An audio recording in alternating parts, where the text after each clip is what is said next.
Alright, I think that's everything. I've done all the things. I've done all the streamer things. See if our players are ready.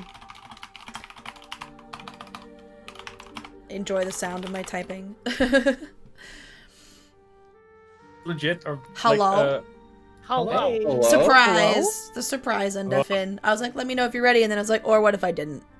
What if I just did it? Listen, I was so caught off guard I didn't have time to improv a fucking weird comment to say, Laura. Yeah. Too Wow. bad. Oh, rude. Maybe that's the secret then, going forward. I just never warn you, and I just do it. I'll just do it after break. Don't worry. I hope I pay attention. Fair, fair, fair. Hello, hello, everybody. Welcome back. We're here for session 22 of Call of the Netherdeep, and it's a very exciting session because we are gonna get to explore a new place our players haven't been to. We get to enter the Drowned City for the first time. But before we do that, Where my Swifties at? before we do that, does anyone have anything they want to share? Any announcements? Any life updates? As I Died. So, Briar/Neri is under the weather. Noted. No, I think pretty soon I might start actually playing around with making dice. So that's exciting. Ooh. Exciting! I Free have dice for your all party. of the things I need. Finally, so maybe Oh! you never know. You know what? That reminds me. Dice help play. Yeah, I I'm should get starting some my of those. dice. There we as go. well. I got the dice now. We're good. It's fine. Those We're are ready. the things you tend to Right. need during D&D. I mean, I could just roll on D&D Beyond, but D&D Beyond hates me. Briar can attest. Whenever I roll digitally in our Witchlight campaign, I roll like shit. Yeah, the only Yeah. time I rolled badly for you that one session was when you rolled just under someone's passive perception. Yep. Oh my god. But it made for a good cliffhanger for the end of the session. So Well, great. There we go. Love that. Love that for me. Anybody else? No? My penis is very small. There you go. Got you the way. Hey! Got her ass. Got me. So we were Got 'em. announcing new information today. aren't we? Yeah, I thought it was things that we didn't already.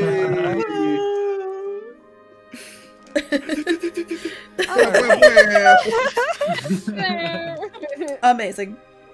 Okay then. Hold on, I'm getting out some dice. There we go. I see what I kind of mean- a session this will be today. Yeah, The usual the vibes. announcements. If you like D&D, watch Dungeon Select tomorrow, guys. Do it. It's a thing that I do, and Laura is also a part of.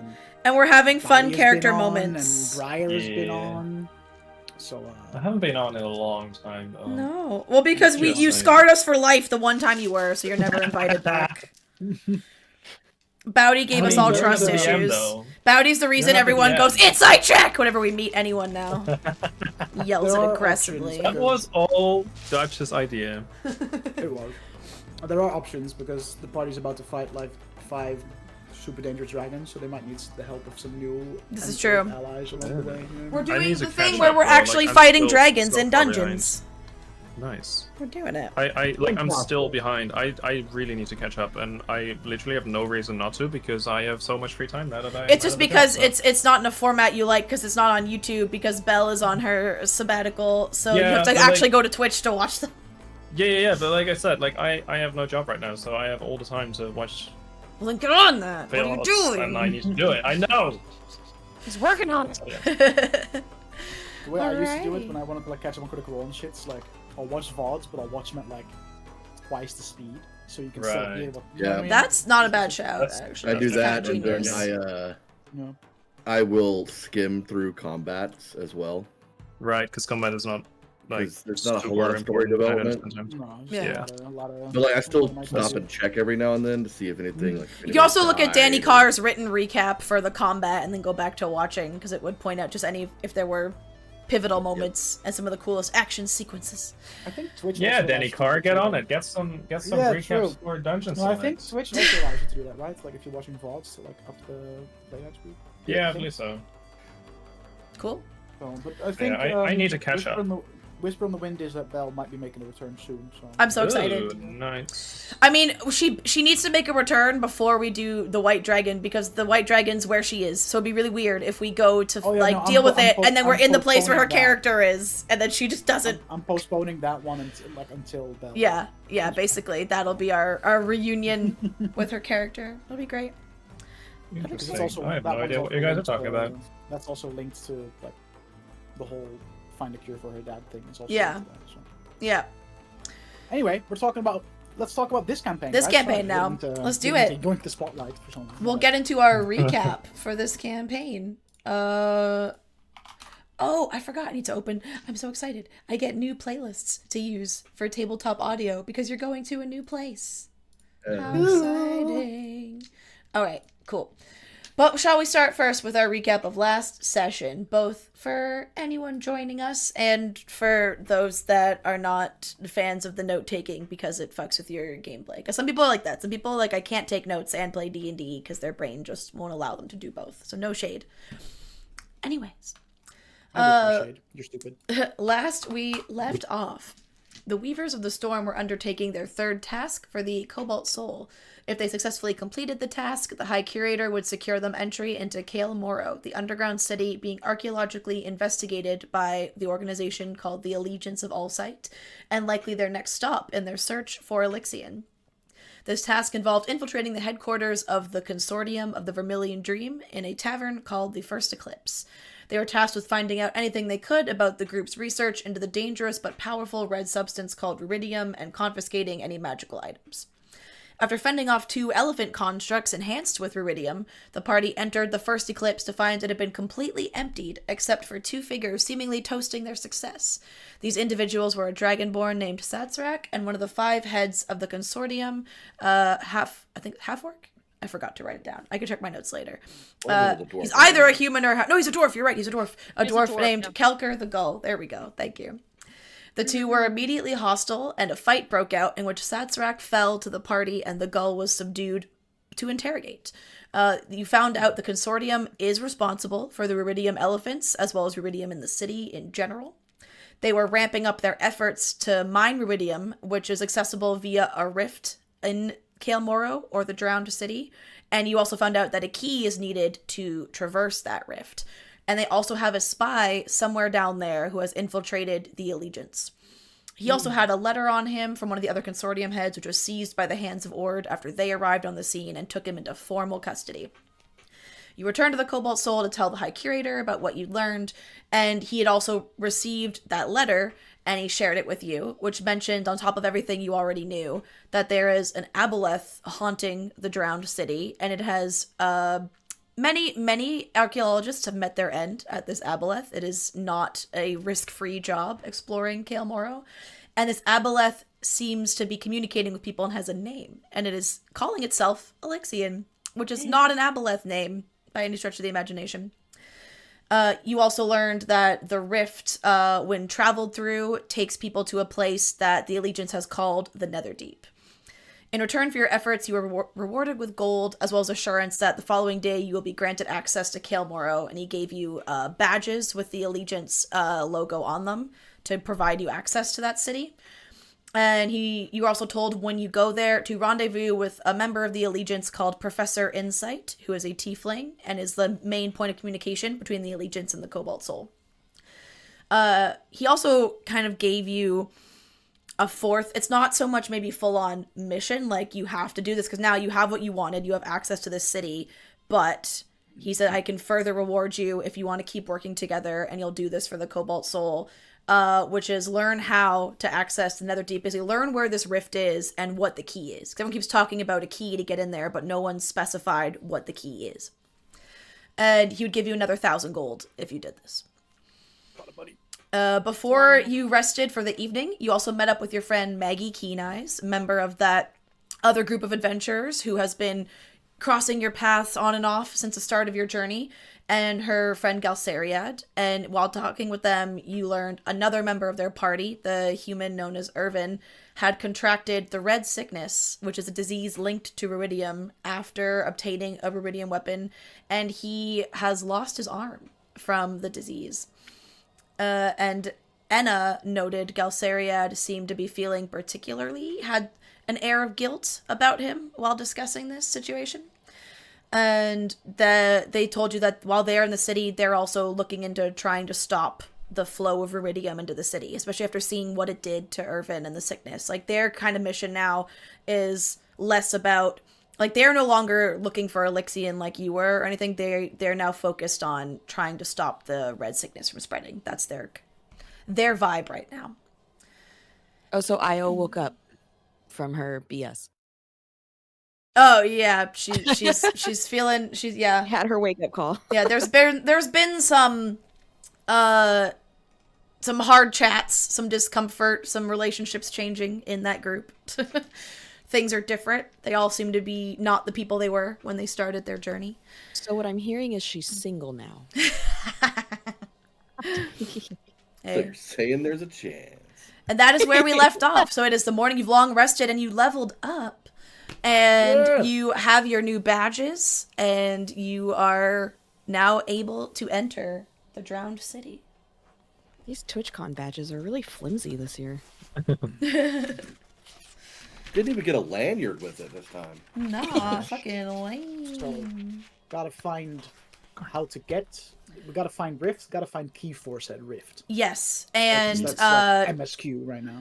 And other than also your overall, there's an Aboleth calling itself Elixian, and the Elixian who's been talking with you has always been human in your visions. So See, we don't confusing. do that. It's not important. Yeah. Oh, right. And you were told your like contact point, or like the person to talk to when you get down there for information or anything, would be Professor Insight. Professor Insight. Yep. Is that a chosen name? Yeah, she's a tiefling, so Insight is her tiefling name. Okay. That makes sense. Like question insight. Yeah. That's so cute. How did you see blue I'm screen, Captain guys? Perception. Nice to meet you. Bobby, we'll be right back. Yeah, body blue screen. Oh no, true, he did. He's frozen. We'll be right back. Oh no, so if cams go wonky for a minute, because if the cam drops before he disconnects chat, that's why. So give it a minute. He's just thinking really hard. He's thinking really hard. No, Dash did it, because Dash showed up in blue screen. His cat did Oh, it. I bet it is. The cat did it. Meanwhile, my cat is gonna eat me. She's staring. And she's chonky. Oh no, she's chunky. She's so chonky. I love her. My little moon pie. Do we have any? Obviously, this might just be me asking dumb questions because I wasn't here last week physically. But like, we are now allowed to go to Cael Morrow and explore, right? That's yes. Like we've got the permission slip. We can finally. You have badges. The rep grind is over. We finally get to. And you have to make sure you have these badges on you and visible when you go down there. Yeah. Do we have reason to believe that? Welcome back, buddy. Do we have reason to believe that, by exploring Cael Morrow, we might end up finding the key to the rift and all that stuff? Like, do we, is that reasonable?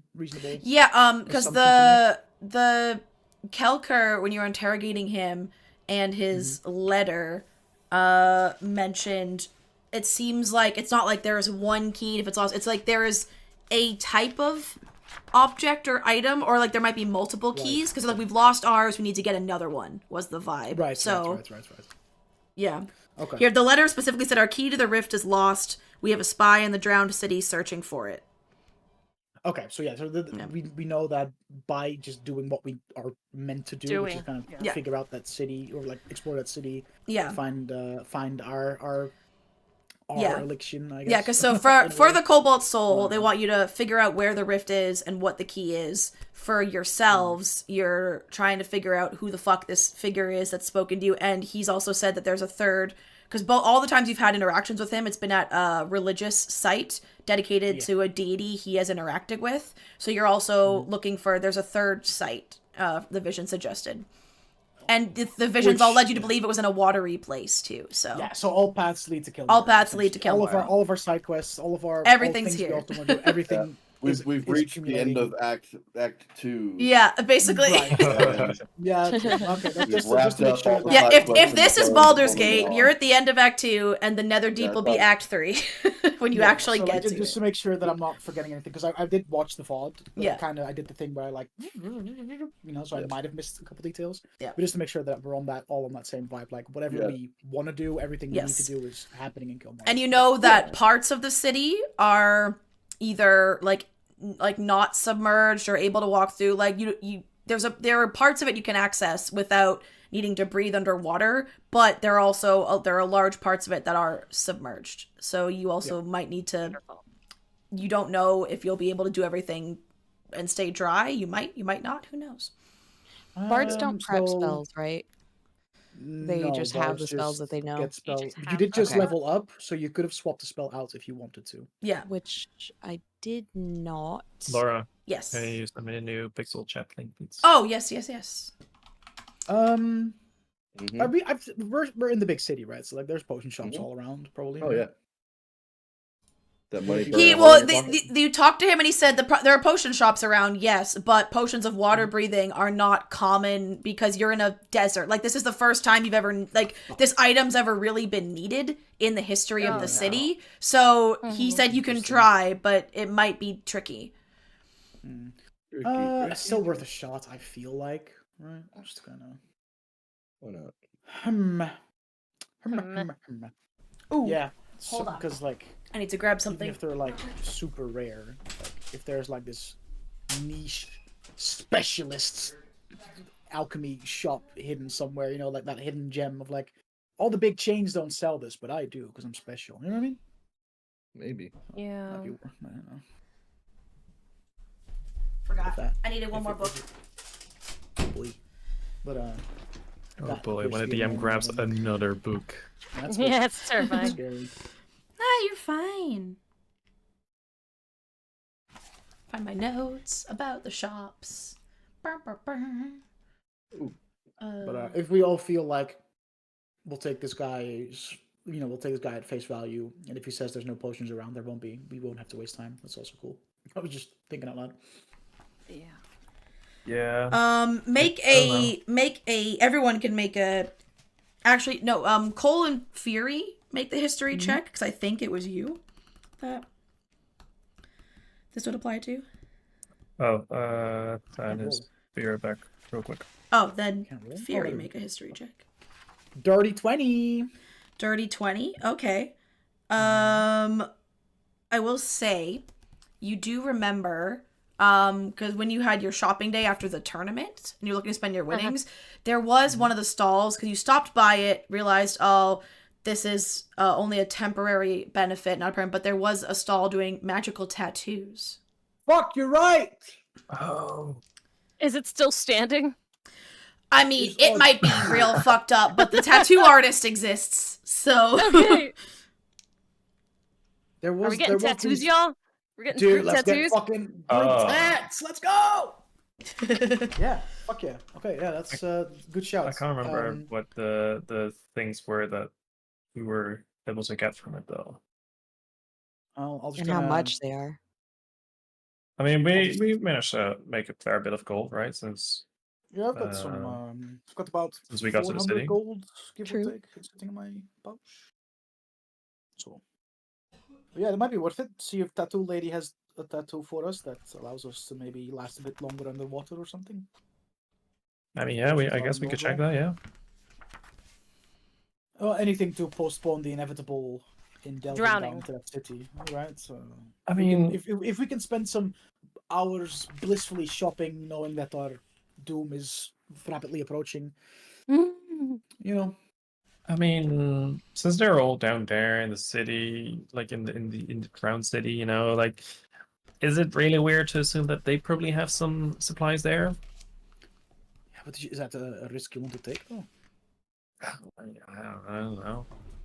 Like, I'm all for ham-fisting a plan and just going for it, right? Like, I'm super down.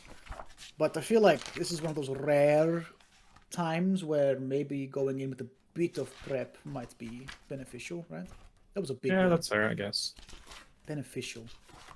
Beneficial. Anyone spell that? Because I can. Beneficiam. Correct. That's why he's a smart one. I just did things for you. Not smart, just a word nerd. Two sides, same coin, right? All right. Well, I guess let's go see if the tattoo shop's still around then.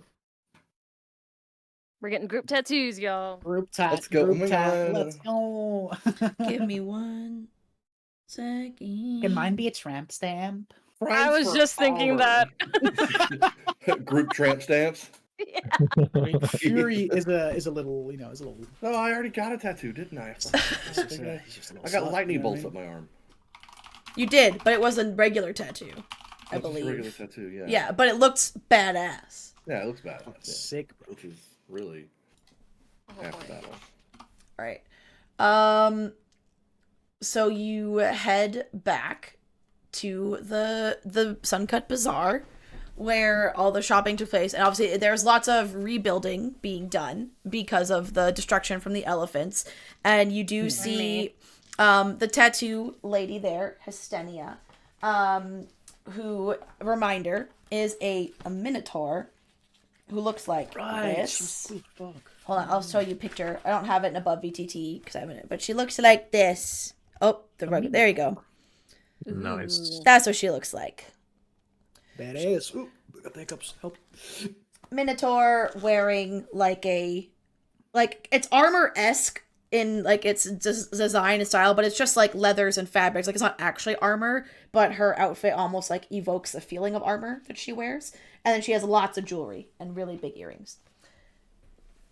And is very buff. And as you come by, she doesn't seem to notice you because she seems just focused on, she's literally hammer nails, she's rebuilding, because she just had a stall, almost like a kiosk kind of vibe. It's not a building that she had that operated out of. How fucked is it because of the elephants? How fucked up is her stand?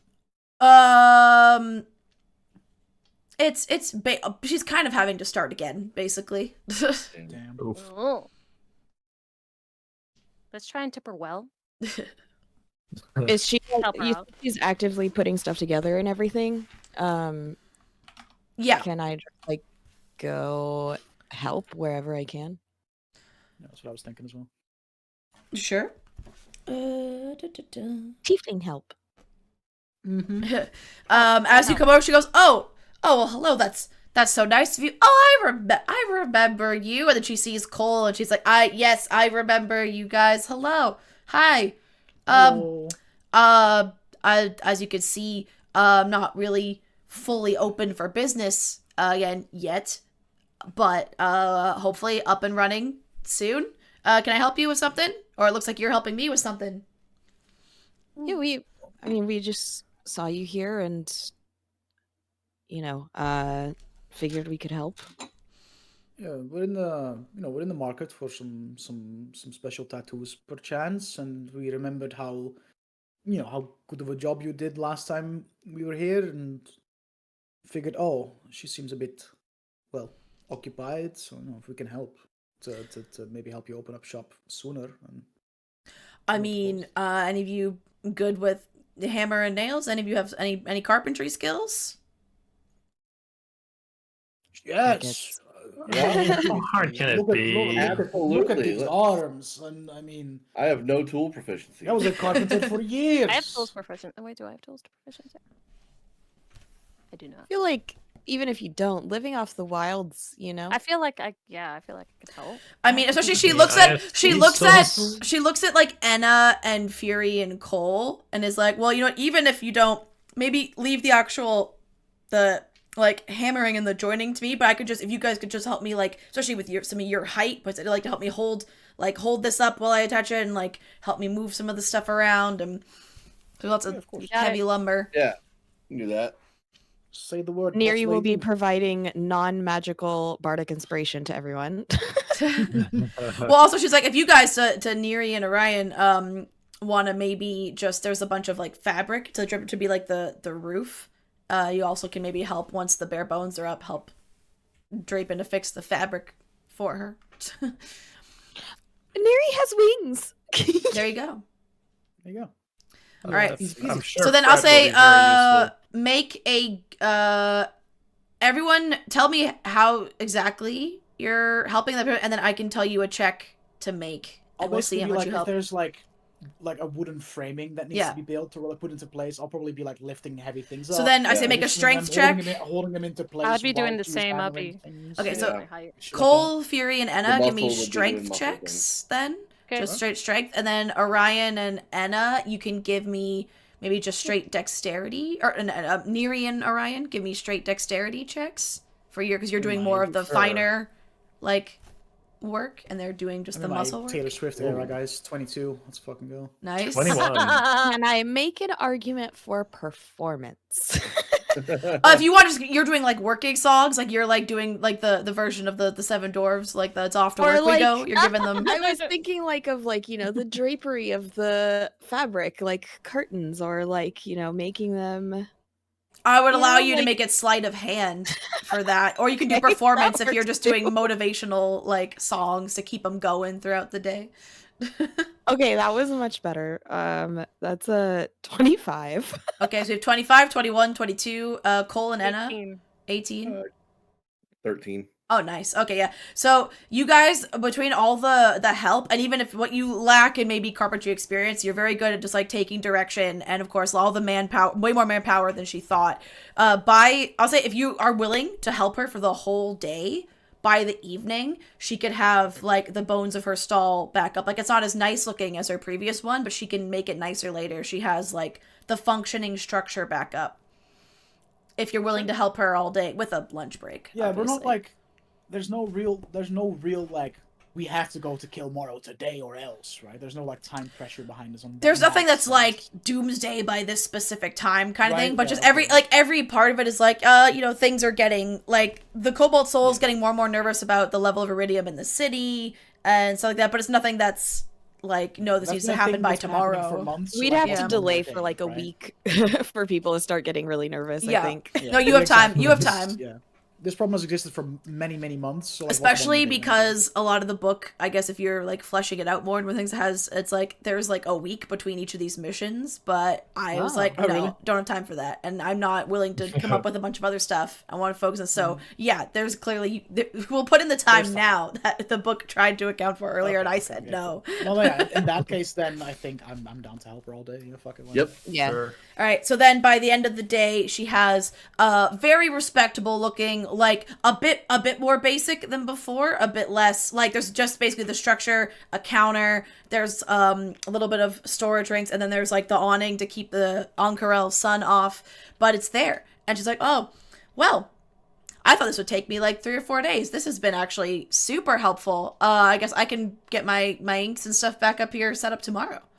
Great. Any chance? We'll see you first thing in the morning then. Well, I was gonna say I can't really pay you for your help, but if anyone wants some tattoos, maybe I can give you like regular tattoos. I'll give you one for free for your help. If you wanted one of my special tattoos, I can give you a bit of discount maybe for the help. That sounds like a good idea, right, guys? Yeah, I don't think that sounds good to know. Right? Yes.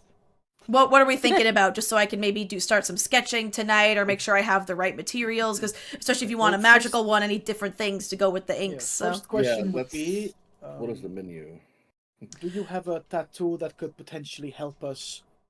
I don't know, breathe underwater, maybe, or It's funny you ask, because it's not on my regular sales list that she pulls out. She has basically like almost like a 1-page, like a menu at a restaurant. It's like a card that has her list of her normal things for sale that you saw before, and it's things like tattoos of speed, heroism, power, death ward, like stuff like that you saw before. And water breathing is not on there. And she goes, but given, you know, the rumors about this city, like the under city, and more people expressing interest, I was thinking there might be a market for this soon. So I've been doing some experimenting. I definitely have an idea, and I tested it, and it definitely works. It's a bit inconsistent. Full disclosure, like I tried it on myself, and when I said it for most of my tattoos, right, are one use, and then when you've used it for its magical effect, it wears off, the tattoo remains, but it changes. And, like, it's a one-use thing. I've been trying to make these a little bit multi-use, but it seems that's the part I can't nail. Sometimes it works, and you'll get, like, 3 or 4. Sometimes you only get the 1, and I'm not 100% sure. But if you're like, and I found a way to, the other problem is I've limited supplies because I've been combining potions of water breathing with my magical ink to make it work. And those are very hard to come by in the desert. So I can do it, but results, they vary. It'll work for sure once. I can't guarantee more than that. Well, once is more than not. What's the word you would use? 0. If yes, but No. like you have once, twice, thrice. What's the one for 0? Never. Nil, null, zilch, nada. That doesn't sound as good as I thought it would. Well, anyway, once is more times than what we have now, so even only once would be helpful. Okay. Given the scarcity of the potions, I can't give you those for free for all your help. Normally, a tattoo... So tattoos of that level of magic, normally 100 gold. Potions, also probably similar. How many of you want a tattoo for this? All of us. I think we all raise our hand. Yeah. It's like a group tattoo kind of thing, right? Okay, then how about... Can Yes? you incorporate it into my current tattoo that you already did for me? For a discount? Your tattoo is like a lightning bolt down your arm, correct? She whips out like a notepad, like some parchment, and some like charcoal kind of like sketching, similar to pencils, not quite, and does a sketch of your tattoo, and then around the shoulder adds, because before it was just the lightning forking from like like it's just the fork of the lightning itself, and it like originates from like a burst of light kind of thing. Now she changes the shading, so it's like your shoulder would be a cloud that's heavy and like gray along the bottom, and there is some rain coming out of the cloud around the lightning. And then she's like, what do you think about this? And then once the magic's used up, the raindrops would fade, but the cloud would remain, the cloud and the lightning. That's fucking Hard sick. as fuck, dude. I love it. Okay. Then yeah, can make that happen. How about, so say normally they'd be 100 gold a piece, plus I don't getting my hand these potions, but how about because of the cost of the potions, and would you say would everyone be happy if I did it 50 gold per person for this tattoo? Oh yeah, Yeah. That's no, absolutely, no problem. Okay, well then come back tomorrow. So we know what you want. Anyone else, do you have ideas so I can start just brainstorming? Should we brainstorm about that a little bit tonight and get back to you tomorrow? Because I feel like if we're all gonna get the, I feel like because I can start with his if we've got a rough idea, and then sounds good. I could use some time to think of what I want. get matching as a tattoo. tattoos, guys. Isn't that cute? So it doesn't have to be water imagery. I felt it was thematic. If you guys have a symbol you wanted to match, then by all means, because obviously I can't really do that for all of you, because that's based on his tattoo that he already has. Yeah, we'll get back to you on that. Give us, All right, give cool. us a bit Well, to, yeah, just come back here tomorrow. And it's also like her stall is the only one. Like the rest of the people obviously did not have helpers, so more of them are. The buildings look in better shape because they had like the damage was less complete because they were more hardy infrastructure and whatnot. But the other stalls are like nowhere near. Hers is the only one that has been seemingly like back to a usable state in the day. Ooh, Neri knows what she wants. Oh, do tell. This is the part. It's This is the gonna part we be hijacked this mission. So I'm gonna go ahead and canonize something for halfling that is probably not true, but it is now. In halfling, the word for vengeance, if you remove like one dot from it, becomes forgiveness. That's fun. So I'm gonna have that one dot like disappear when the spell is used. Ooh, so it's gonna be a word. So it's gonna be like text that. Oh, that's fun. I like that. Dude, what? Listen, All right. I don't know tattoos, man. So you all have the evening to think about. Well, go back to a tavern, back to your rooms, brainstorm what tattoos you want, Because you spent the whole day repairing, so... I don't really know. What do you think will look good?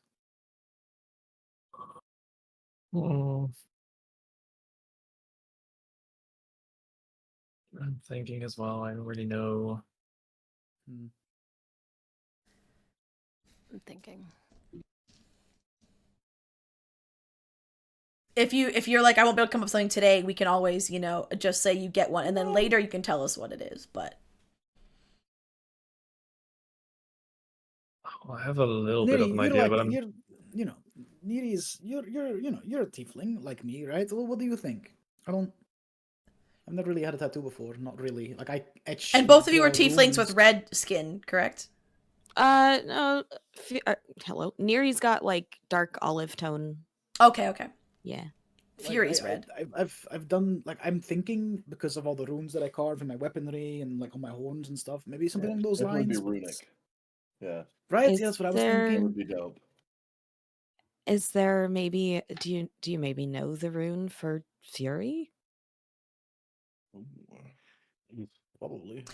Where do you guys want to go for the evening while you're having this chat, by the way? Are you like picking a tavern? Are you going back to the Cobalt Soul and like just in your rooms? Are you walking the streets of the Suncut Bazaar and sightseeing and having this chat? I would assume our rooms by default. Kind of assume that's okay. Every day. While you're discussing that, then you hear the familiar voice of question at the door go, "What about the runes for water or storm?" Hi. Well, I saw you guys come back. So he'll point at his horns, right? Because his left horn has the rune that means storm carved in it, and his right horn has the rune for fury carved in it. So he has both of those already. Well, then why don't you get something maybe like... Have you ever seen those, like, people do, like, word art where it's, like, letters, but the letters form an image? You could get, like, a storm cloud somehow with the runes that are matching her, but on a different part of your body that, like, make the cloud or something. I don't know. Do you have any tattoos we're not aware of? Question? You seem to know an awful lot.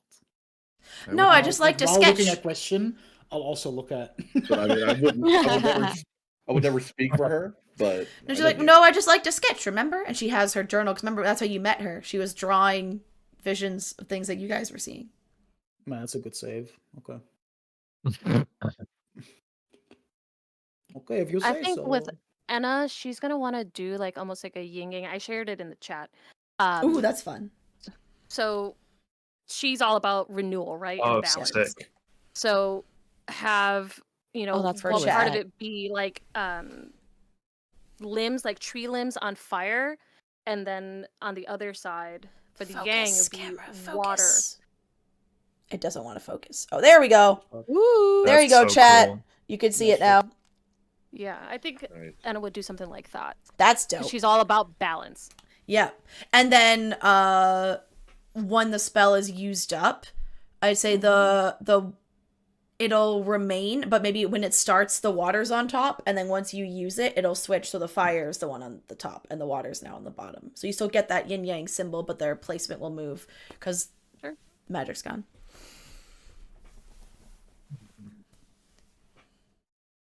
What about you? The question looks at Orion. Green, do you think?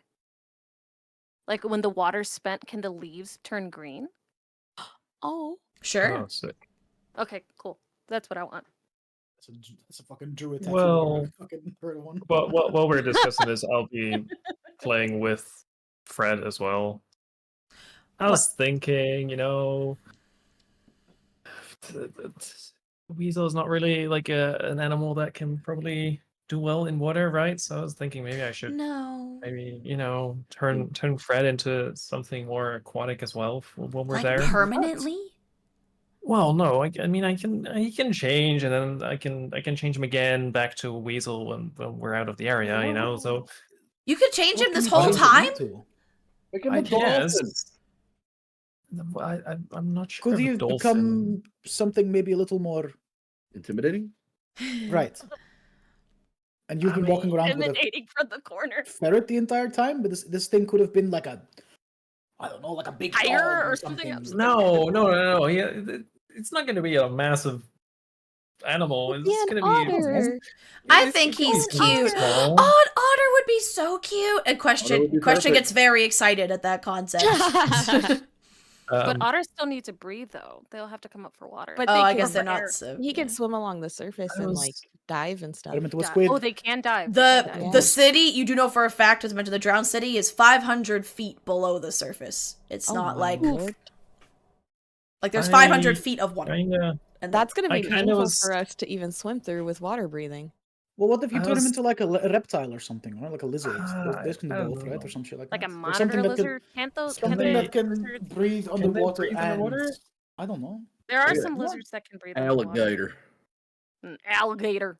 Well, I mean, I was kind of just thinking maybe like an octopus or something. Like, and for reference, it is also freshwater, so it needs to be something that breathes in fresh water and not salt water, if that matters. I mean, does that matter to a familiar? I have no idea. Because they're like a fey spirit, right? They're not anatomically whatever they are. Then yeah, I guess it really doesn't matter. It's just something that can. It's. I mean, I'd say it's up to you, Laura, how you want to rule it. Also, but basically, the spell. Too, right? The spell says a spirit that takes an animal form you choose: bat, cat, crab, frog, toad, hawk, lizard, octopus, owl, poisonous snake, fish, rat, raven, seahorse. Hello. Oh. So yeah, the options so far that you would have so far would be like crab, fish, seahorse, or octopus were the ones that I think would be able to be. But you also know there are parts like you're not going to be in water the whole time. So yeah, maybe something like fish would be a problem when you're in the dry parts. Then where does he go? What does he do? So the crab is probably your best bet. Water bottle or something. Yeah. But let me double check real quick. For crab 5. Oh, an axolotl. Oh, that'd be cool. Oh, so cute. The crab can breathe air and water. He's amphibious. Yeah, you want something that can breathe in both. Because you're going to be going back and forth potentially. Yeah, and he has blind sight. Oh, this is actually not bad to have a crab at all. Crab. That's +2. And then we can make all the jokes about Orion having crabs. Woohoo! Let's go! There's a cream for it, I swear. Right. So yeah, maybe like a crab would be a better idea. So maybe if it's possible, I don't know if this is possible with the tattoo, but maybe like have like a crab tattoo that when the effect fades, it turns into a weasel again. I don't know if that's possible. Like a Fred tattoo. I mean, you can ask. I don't know how magical tattoos work. That seems like all the other effects you've been describing are just something fades or something gets added. The whole shape doesn't change, but I don't know. Yeah, that's what I thought. If that's not gonna work, I guess it's good. It's like a nice reminder of the whole stuff. If it's just a crab and then maybe like the water. You guys, if you also want, you could maybe somehow get like a logo designed based on your name, and then you'd all get the same tattoo. Well, those that didn't have something, although it sounds like some of you have some really cool ideas, so I don't know if that's really gonna fly. That's cool, but what if like years down the line we have like a boy band breakup, and then we all have this memory on our chest of like. Oh well, that's sad. Well, yes, but I'm just saying it's a possibility, right? Why would any of us ever break up? Listen, there is just a rule of thumb that is never tattoo the names or logos of the people that you. It's not names of the people, but the logo of your group, and then even if you weren't friends, but the like being a part of this group is a key part of your life. I would think. I mean, you've done some pretty crazy stuff. Unless, I don't know, maybe your life's just that insane that this is kind of your, like, everyday shit. I don't know. I think she wants to join, guys. But anyway, I think it's a really great idea. I really kind of do. I'm not going to lie. I mean, we can talk about that. I guess. Can I be an honorary member? I don't want to, go down there and, like... There's no honorary bullshit. You're either fully in or fully out. Come on now. Then do I have to go down there? I don't want to go down there. I already went into the fuck you fort. I don't want to. I did my part. Well, what if you join after we're done with all that? Sure. But then there's no guaranteeing you won't have to even go go. The next dangerous. What if I just become your intake person? Like, when people you need a contact point where people reach out to hire you or to contact you, and I'm that person. Our agent. our office manager. Yeah. That Also, sounds would be more able my to have an draw office, very really. nice marketing Should materials. we get an Exactly. office, guys? Should we Cole get doesn't like know a any little- better. Than is like, don't mix this. But Should we get an office, like a building? I don't know. let's Like, what get is this? through this first, maybe. Let's survive this first. Yeah. Oh, you're planning on dying? No. Not planning on it. Well, right, exactly. So what's the Just problem? one thing at a time. Well, I have an idea for my tattoo. I think Oh, Excellent. exciting. I want to get the the logo of the Stormlord on my chest. Very cool. Yeah. And then I don't know, maybe like Yeah. like kind of a little rain cloud, kind of like Cole here. Yeah. And then once the I don't know, the magical effect of the tattoo is done, maybe the like storm cloud kind of or the rain cloud kind of breaks up and it's just a logo left or something. Do you think that she can do that? Yeah. Oh, that sounds. Yeah. I mean, everything else that you described again is something either something fades or something like the basic shape doesn't change. Something fades or something moves or a small addition is made. That just sounds like something fading. So that sounds reasonable. Cool. Okay. I think that's what we're gonna do then. I'm gonna do it on my chest, I think. I don't know.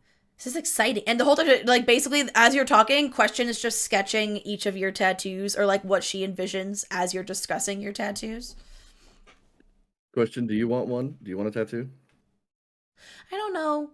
I keep thinking I do, and then there's some I've wanted for, like, years at a time, but I never have the nerve and the gold at the same time. I'm like, all right, I'm going to do this, but then I'm broke. And then I have money, and I'm like, all right, I can afford it. And then I get scared it's going to hurt. And Well, yeah, it's gonna hurt, but then it stops hurting, and then you look awesome.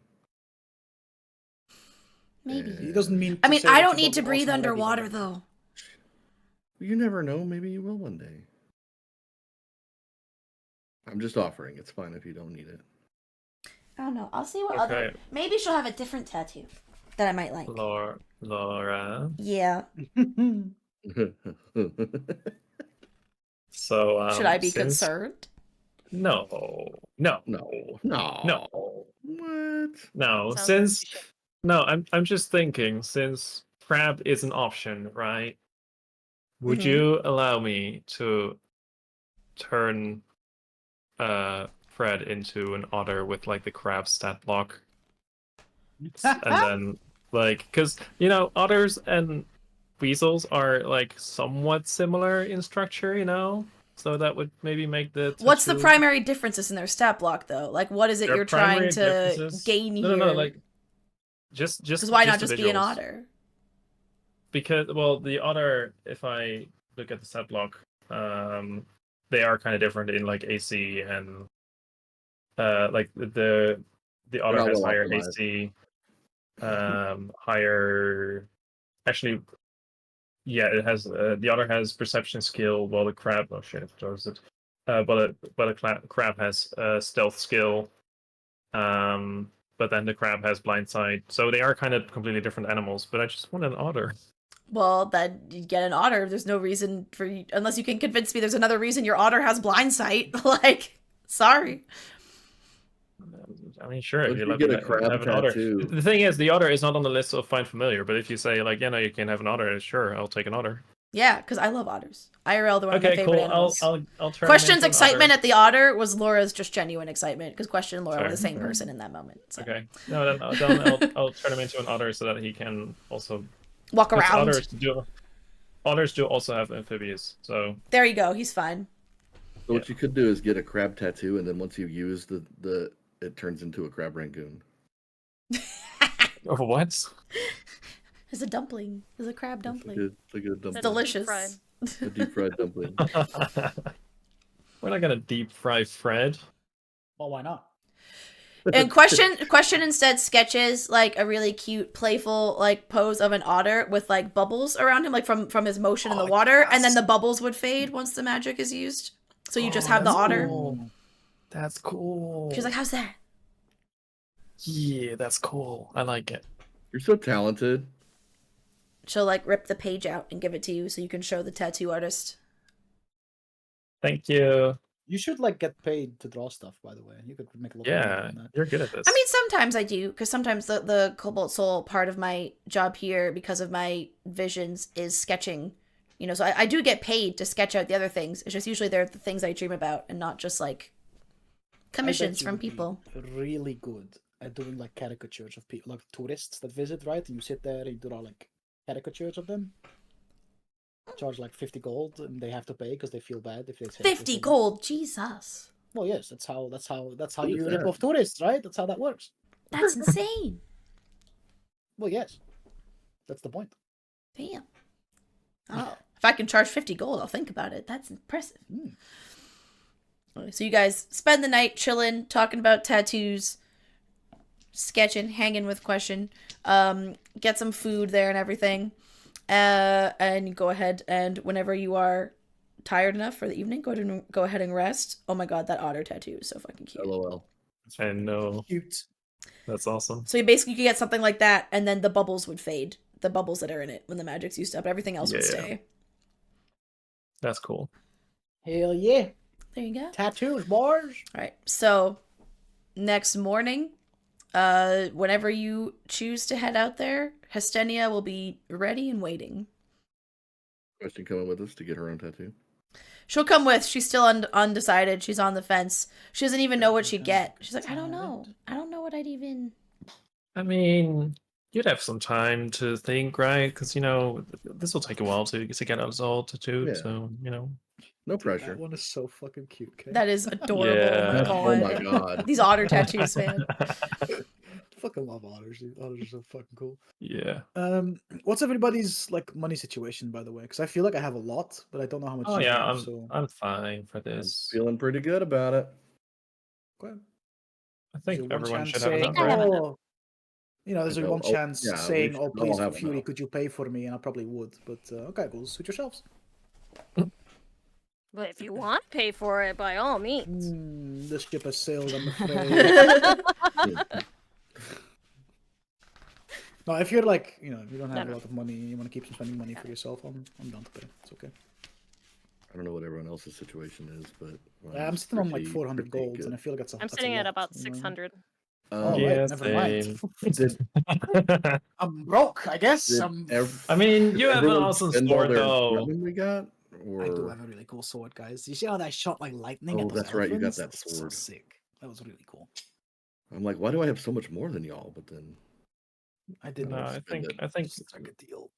I think Fury's the only one who really spent his gold. Yeah, because I mean, I've got 27. Oh shit! Should we? Gold. What's our like healing potion situation like? Should we maybe stock up a little bit?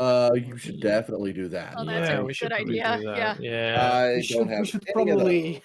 We should probably buy some healing potions while we still can, huh, guys? It's probably Yeah. And not spend it all on gambling or tattoos.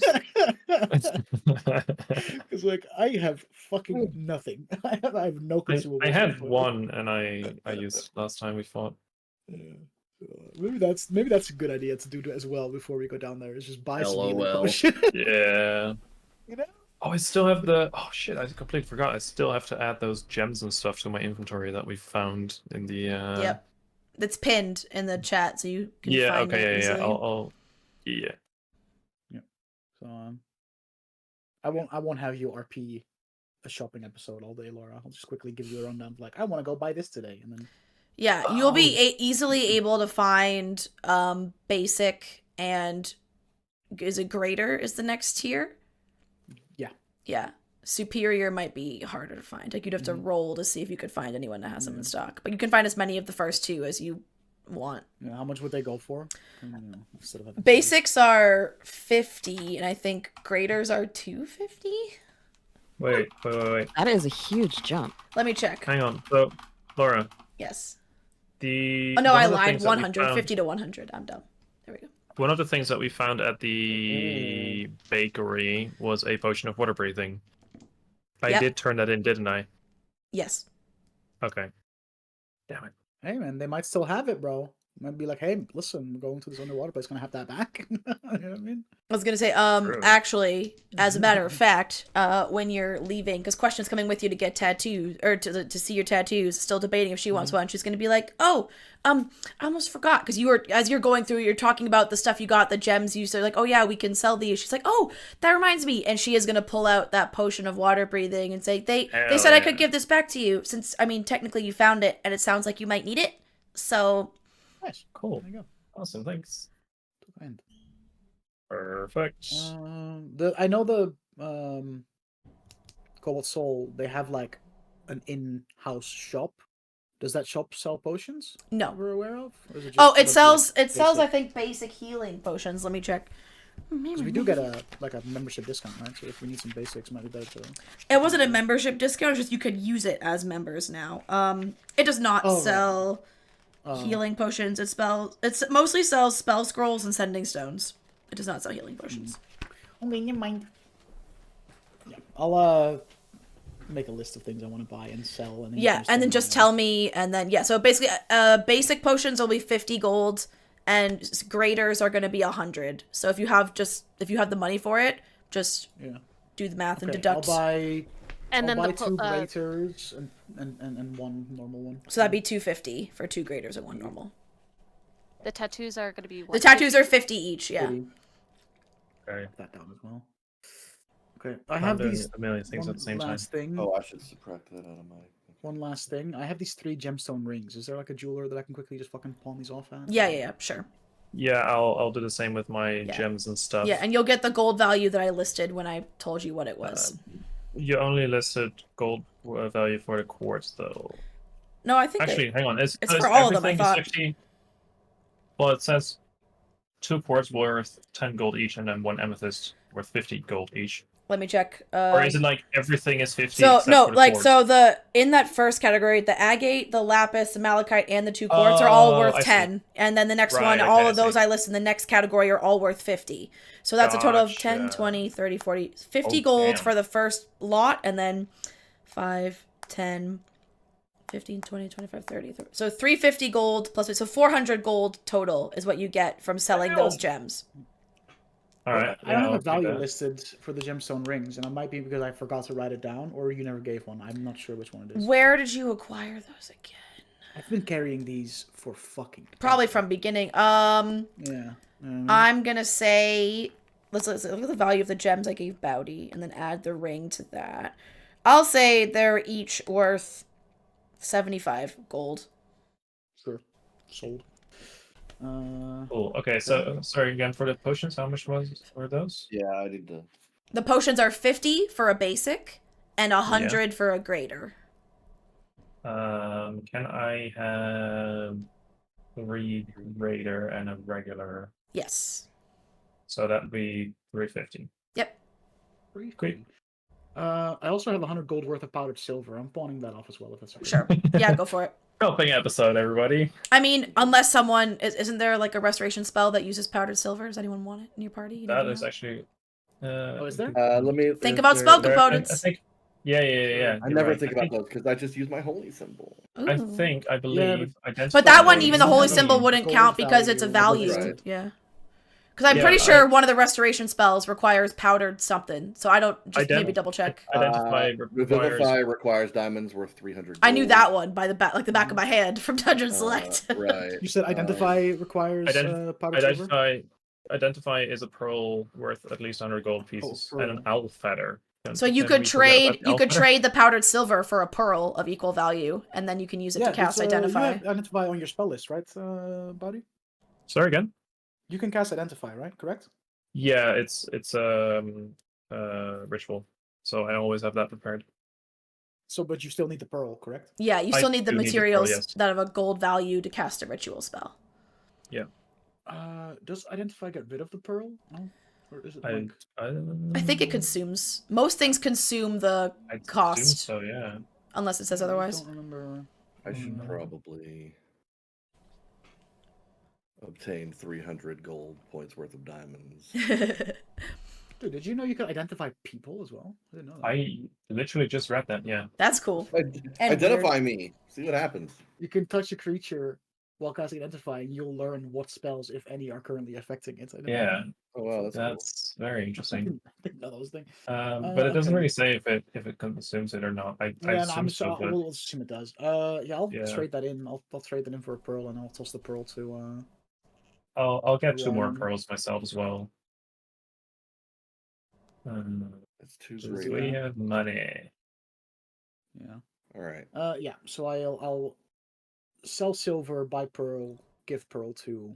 Cool. Orion. Thank you. And okay, I'll buy one more greater healing potion with the money I made. And 300 GP worth of diamonds. I'm sure I can get that, right? Yeah, for sure. All right, so let's subtract all that money from me, because that's a lot. Mm-hmm. It's greater. It's the this bigger potion, right? Yep. Greater, yep. Yeah. Okay, so I have 3 of those. Gosh, okay, I'm broke again. Funny how often that happens. Sorry, shopping part that I had to do is done. Oh, we're good. I'm good. What price do you use? Where do you get your prices from for stuff? For me? Yep.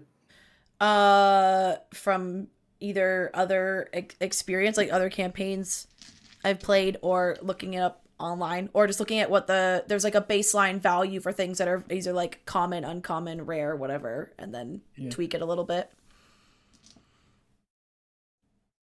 That's what I do. Let's see. Oh, perfect. Okay, well. All right. That's a good price right there. Okay. There's something else I'd like to. I don't even know how I would look for that thing. So it's just a really cool thing. I wish I had.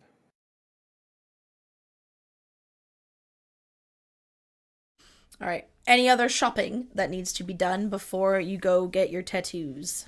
Definitely not a temple to cool. Oh wait, no, I haven't paid for the tattoo stuff yet. I think I'm.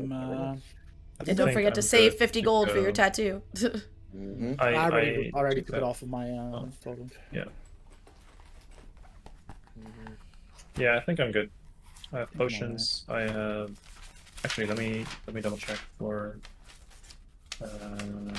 Quite familiar. Going to a water plug. You need to cast that at a brass brazier, like a big boy brazier. Is there one at the Cobalt Soul? There is not one at the Cobalt Soul, but there is one at the Suncut Bazaar where you're going for tattoos, like where the magic, some of the magic shops have them, or shops that sell magic adjacent items.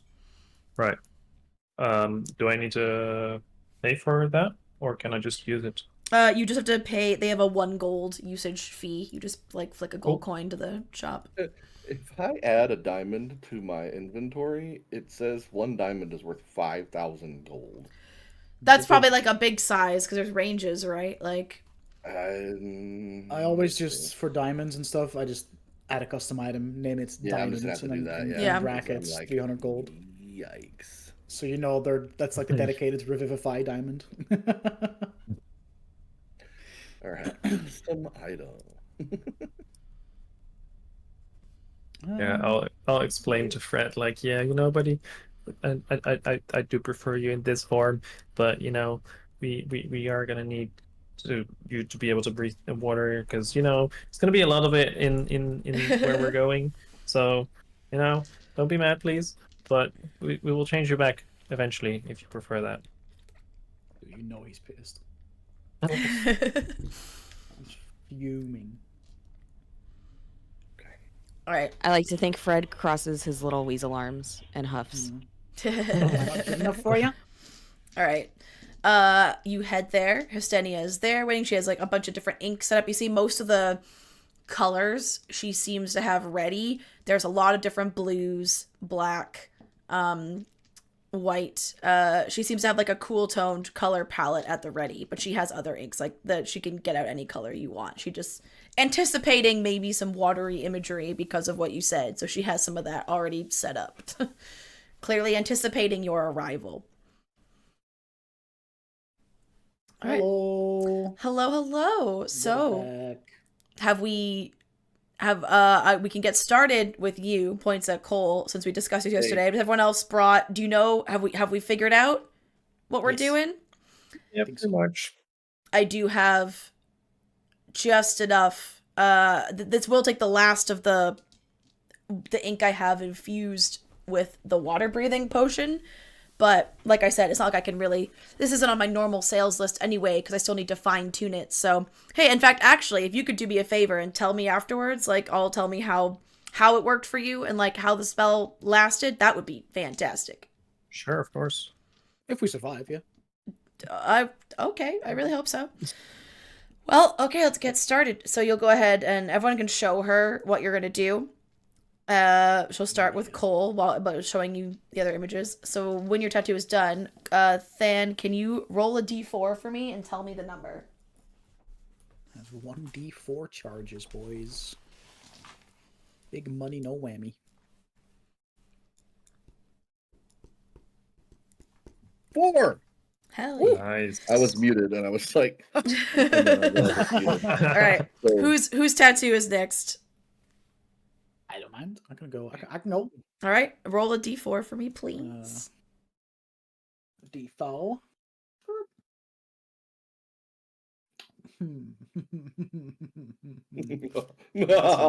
That's a 1, guys. Oh no. Bruh. Just 1. Who's next? I'll go next. Roll a d4. 4. God, I'm so angry. You also got 4? Yeah. All right. Near your Enna? I'll go. If I'm the only one that rolls 1, I guess I'll go last. Sorry, I was muted. I didn't realize that. Sorry. I'm gonna have words. Just both of you let me know what you got. I got a 2. Okay. I got a 2. Cool. So we can at least get there and back. Of course. There has to be We one have of a us to roll the potion. 1, huh, guys? We have a potion. I can also Potion turn is myself for, into a seal, so... Oh, that's also true, Oh. actually, yeah. All right. I guess the potion is for fury. While you're finishing up your tattoos, Question will come forward and go, it doesn't need to be magical, but I think I have an idea. And she's gonna pull out her sketchbook, and she has, it's like a round symbol, and the top is like a setting sun, and it has like 5 sun rays coming out of it. And then the bottom half, like the setting sun, morphs into like a wheel, kind of almost like a ship's, like the ship steering wheel, like a bit more of a nautical version, and it has 5 spokes or like handles coming off of it, and they kind of like seamlessly go into each other. I was gonna say it was a portrait of Cole's face, but I wasn't fast enough. Not quite. Not as fast. Wait, no.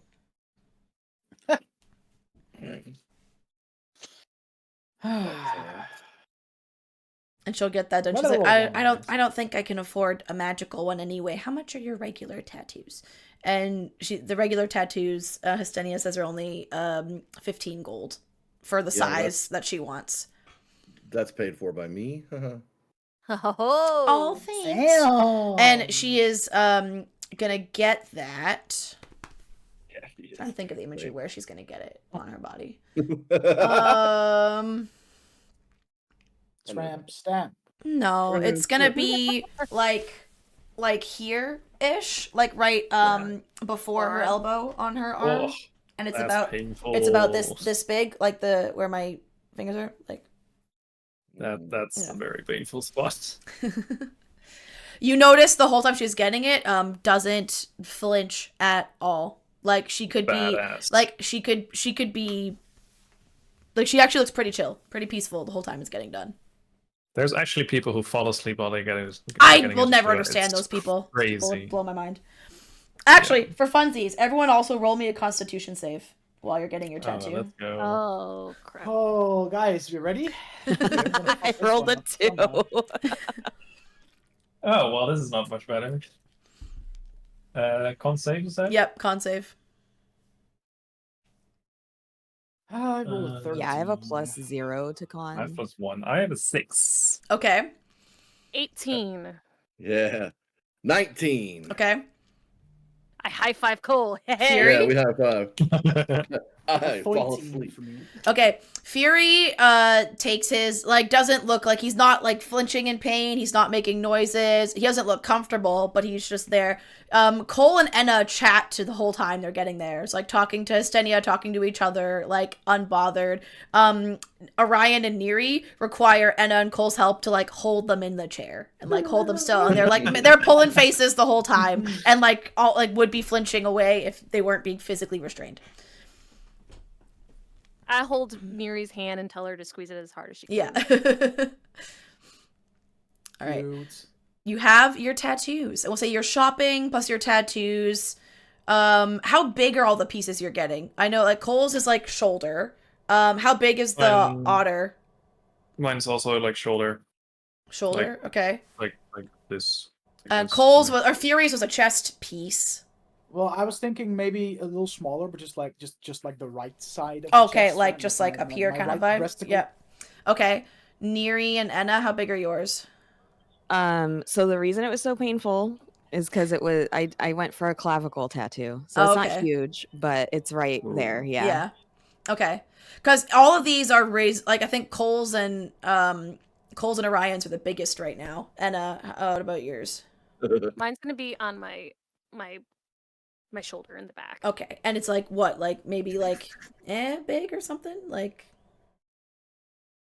that big? Okay. So yeah, I'd say you can all, it'll take you into the evening, but she can get all of these done in like your afternoon rolling into like evening because they're small. If anyone was getting like a full, like a chest or a sleeve or something, then it would have taken you more, like you would have had to come for multiple visits. I was gonna say.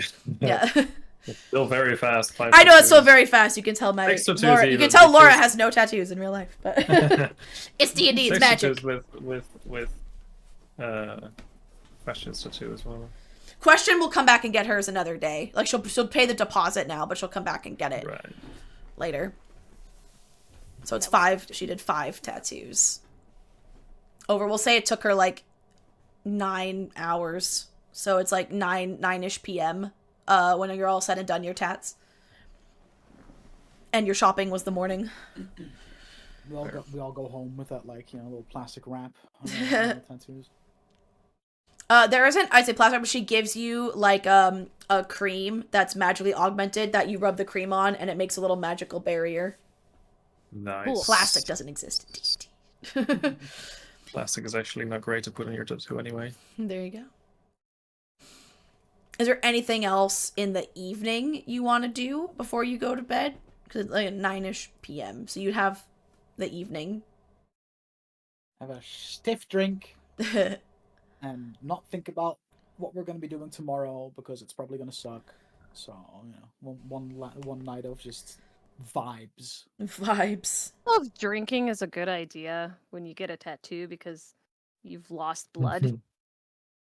And alcohol thins the blood, so. Oh yeah. I don't know if that's a good idea. When we get to it, you know what I'm saying? Yeah, but the cream is magical. All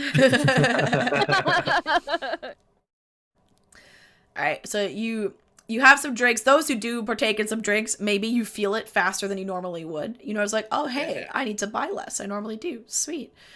Go to bed and rest, and wake up the next day seemingly prepared for your descent to the drowned city.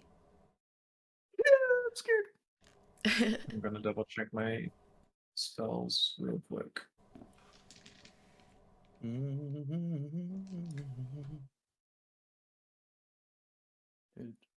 I still have can that manage. fucking... I can manage these. I still have that Medal of the Horizon back from session 1. Hey, you never know. It'll come in clutch at some point. What This Fury's AC is so giga high that like I've never really had to use it because my AC is 20. Well, then you could give it. You could give it to someone else. But that's true. I still have one of those as well for the temporary. Oh, I still have mine too. Oh, wait, and so Question's not coming with us, right? No. Dope. All right. Well, you made me look into my inventory, and I have a thing that I want to give her. You can give it to her before you head out because you can catch her. She's heading out to go get her tattoo, and you guys could like see each other leaving at the same time. Mm-hmm. And so I just want to be like, hey, so I have this thing. and I think I would like you to have it. And I would like to give it to you before we go to this drowned underground city thing. So I hope that's okay. And I pull out. Apparently, I have a small silver ring with a sapphire. You do. And I'm going to give that to her. Oh my god! It matches my everything. Yeah, it matches you. Yeah. Wearing her blue skin with her blue hair, the blue robe. She's like, oh hey. So anyway, Watch your hair's kind of like a purpley color. And you know. She wears it. It's a bit small, so she wears it on her pinky because that's the finger that it fits on. Perfect. Oh, it's pretty. Thank you. That's so nice. I don't have anything to give you. I don't need anything. Here, I'll give you something when you come back. Okay. Are any of us there to see that? Or did you do that in... I wouldn't have necessarily done it in private. Yeah, this is like, as you guys are heading out, Cole caught sight of Question and was like, oh, wait, and like went to grab her because she's also heading out. So this is like right outside the front of the Cobalt Soul headquarters. Yeah, it's like, hey, I was going through my stuff and found this, and I want you to have it. It's very sweet. Once she like scurries off to go get her tattoo, I'll just look at Cole and be like, so does that mean you guys are like official now, or is it still kind of like a... Totally, yeah. What, you think we're not? I don't know. If it was clear if you two were, together. Well, for us it was very clear, but look, it's like, I don't know how this shit works, alright? I just feel like maybe there's some more... I don't either. I have no idea what I'm doing. Yeah, they didn't really cover that when, in between all the fighting and the training we had to endure. You know what I mean? They don't. Like, they don't really cover anything about this stuff. Like, I don't know how to access. I don't know what to do when PP goes hard for the first time. Yeah, I don't know. I figured out what to do with that, but well, yes, me too. After it didn't take long at all. No, that came very naturally. But they didn't teach us about other people to it. Anyway. No, right, yeah, exactly. Yeah, we don't. Anyway, just winging it, man. I don't know. Are we invited to the wedding? There's not one yet, but if there is one, yeah. Well, yeah, obviously, right? Yeah. But when the time comes, right? Are we invited? As long as you don't piss me off between then and now. I'm so good at pissing you off, though. I don't know, but like I know that about you, so it doesn't piss me off as much. Oh. So you need to you mean to say I need to try harder? If you want. Now that you're kind of allowing me to, I don't really want to piss you off anymore. It just takes all the fun away. I tap my nose and wink at him. Edda's laughing to herself because she hears them talking about their peepees to wedding. It's just the boys being the boys, Just the boys That's having a casual conversation. Too? About, yes, what do you mean? Amazing. A bunch of dudes being boys, I have something for you too, Fury, if you want it. Ooh. I pull into my backpack and I find whatever it is I was writing down at the time. I write 1 toenail potion. I hand him that. I don't remember what that was. Oh, that's a strength potion, but we don't know that's a strength potion. Yeah. I was gonna say, it's like a toenail in it, so yeah, you can have that. Oh, you're so... Oh, I accept. Thank you, friend. That's really cute. I'm not gonna marry you. Well, why not? Am I not good enough for you? Am I not cute and pretty? Kind of taken. I'm kind of spoken for right now. Polyamory exists. I can ask her, but like... No, you've made it weird. Tap my nose and wink at him again. I hate you so much. And so as you're having all these fun chats while you're headed to the which district is it in? I am gonna remember. Toenail potion, add item, smile. You are headed to when above VTT loads it for me. Give me a minute. You are headed to the Sigil district. Because I think you're in the guided district right now, if I remember correctly. So you're at like the east of the city, and you're headed more towards like the center of the city right now. Okay. And as you're headed there, when you get there, you see basically there is like walls erected up around this like enormous, just like hole that descends, and there's like stone walls that are maybe a few feet tall, and then there's like, it looks like magical like warding, like it's almost like you kind of like that translucent like crackly energy, kind of like you can see through it around it, but you can tell there's like something that's guarding someone from just like hopping the wall and like jumping down in there. And then there are some allegiance guards dressed in like allegiance wear with badges at a gate, like a break in the wall, which looks like there are stairs, that like spiral stairs around the edge of the hole that descend down. Fucking I'll ready my badge, my permission slip. Oh yeah. Yeah. You all get your badges affixed. As you head to the stairs, they see the badges, and they'll there's like 2 human guards either side. They'll just like nod and open the gate for you and allow you, as you pass through, you feel like a little bit of a tingling, just a harmless tingling sensation as you pass through the magic like barrier. And you can start heading down these steps. Many, many steps. I'm gonna go to this page because we're gonna have... Oh, I've not selected the right fucking thing. Hold on. Wow. I need to... No, I don't want that one. That's not what I want. Hold on. All of a sudden, it's not allowing me to... I want this one. Why can't I have it? It's not allowing me to window capture the right fucking thing. Hello? There we go. Now it's there. That was weird. Being special. Alright, go back to our map of Cael Morrow. Dun dun dun. So as you see, you guys right now are in the upper right. I've put your tokens on like the stairs descending. You can change your marching order, do whatever you're gonna do. I've just thrown them up there. Sounds good. Oh, that means paying that. Yeah, right. And a reminder, when you're looking at this map, each square is 10 feet, not 5 feet. Right. So these areas are like bigger than you'd be used to looking at. Like 4 square, like 4 grid square per square. 4 per square. Wow, look at how squishy I am. So yeah, this cavern, again, you see like the walls of the, while you're descending, is very much like a man-made, just like perfect massive cylinder that descends, and you have 500 feet to descend. So you're walking for a little bit. Holy Jesus. Yeah, like it's long. Are we there yet? It takes you Ears a are while. popping. And From my water skin, so my ears kind of... And you notice for lighting as you descend, they have torches that are lit by those of you that know arcane magic know this is they have continual flame spells, so there's magic fire that won't go out periodically as you descend. And you descend a spiral staircase for hundreds of feet. Windows in the nearby wall offer glimpses of a sunken city below Ank'Harel. Magical lights illuminate several of its ruins, but most of the city is hidden from view.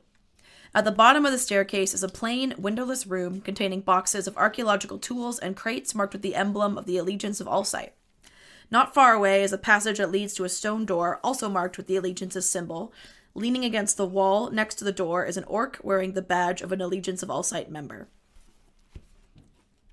So that's what that other token is that you can see. Ignore the image on it. That's just for the stat block. It's an orc. A really weird looking orc. Yeah, no, ignore the. A lot of the tokens in here are just that's like the basic token for the stat block of this creature. It's not what it actually looks like. When I do have character art for them, I'll show you what they look like.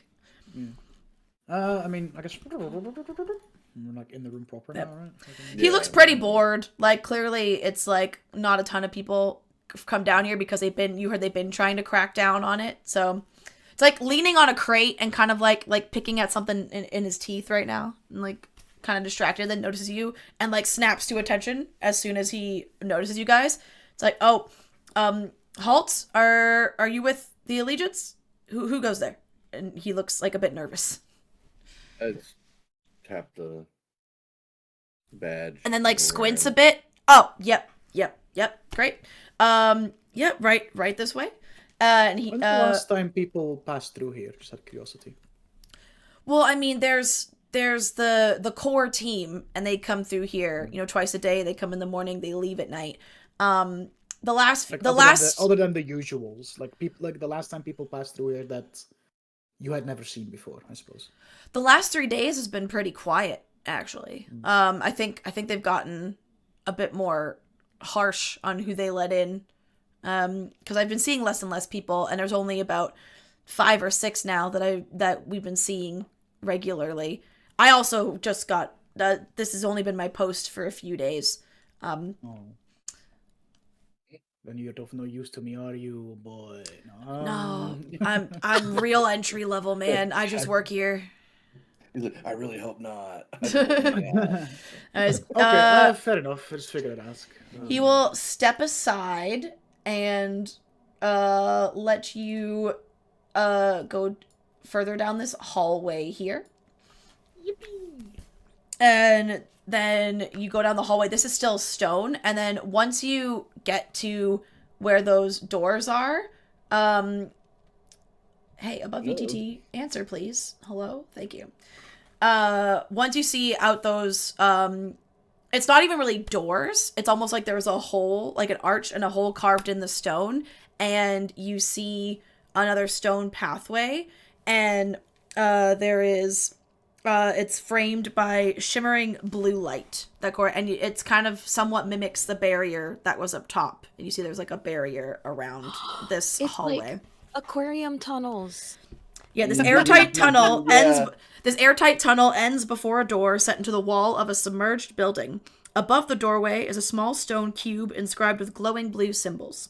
Standing in front of the door are, I haven't put their tokens on, but in front of this door are 2 more human guards.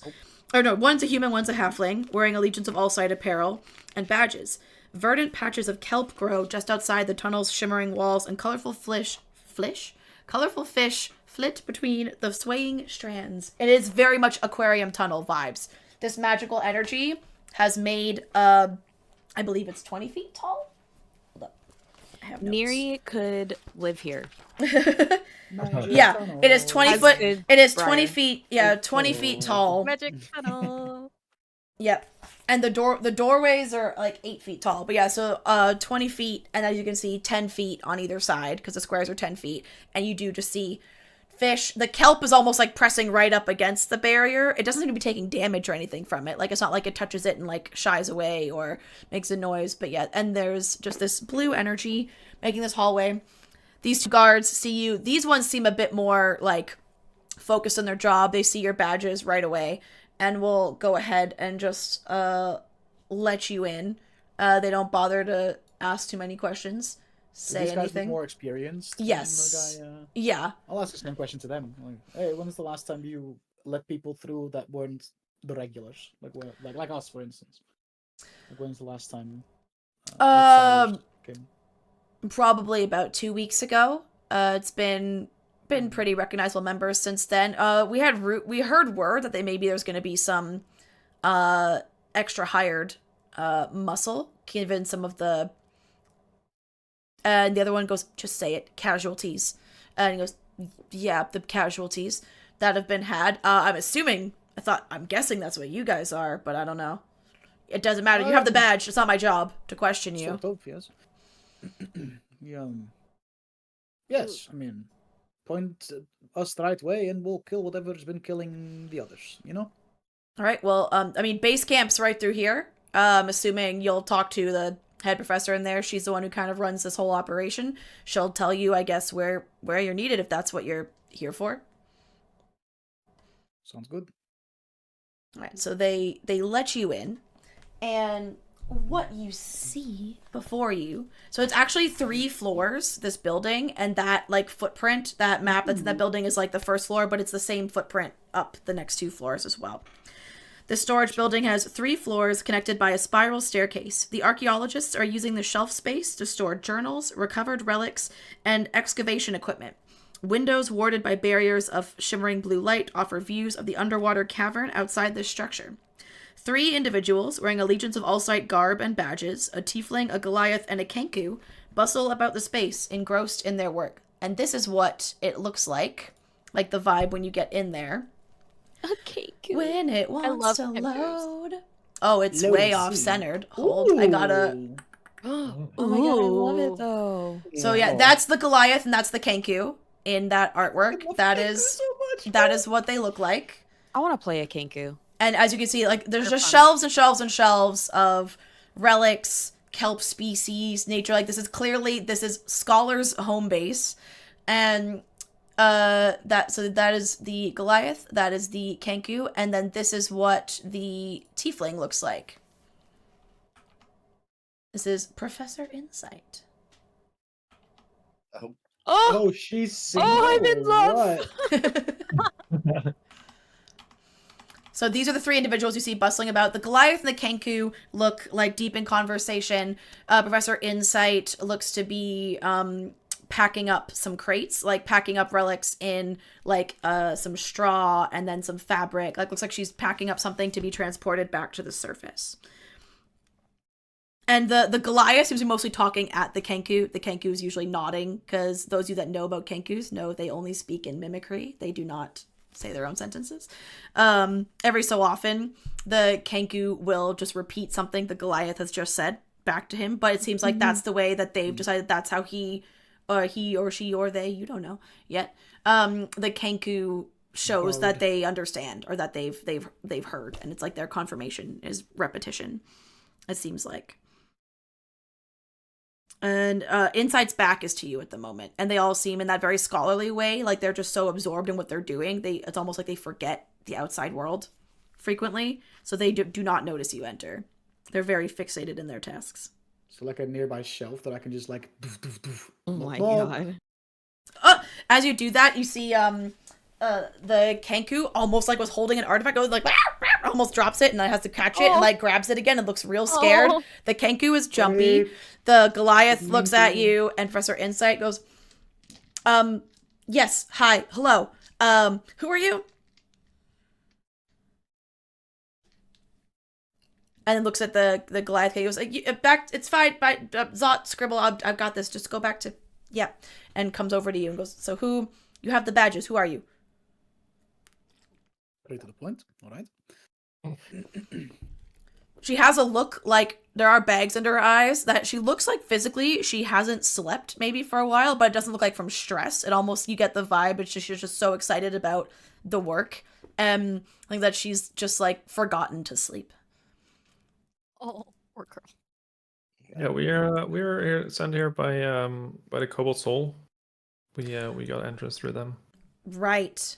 I heard from higher ups they'd worked out some sort of deal. You are you just here for your own exploration, or are you at any chance here to maybe willing to help? Because we could really use a little bit of help with some things. Well, I mean, like, I guess a bit of all the above, I guess. Yeah. Right. Yes, and if you throw a good offer down, and I don't see why not, since we're already down here anyway, right? I mean, yeah, you're here. I'm assuming this isn't really, at least it's not supposed to be any longer a tourist destination. Glad that's over with. It's a tourist into this place.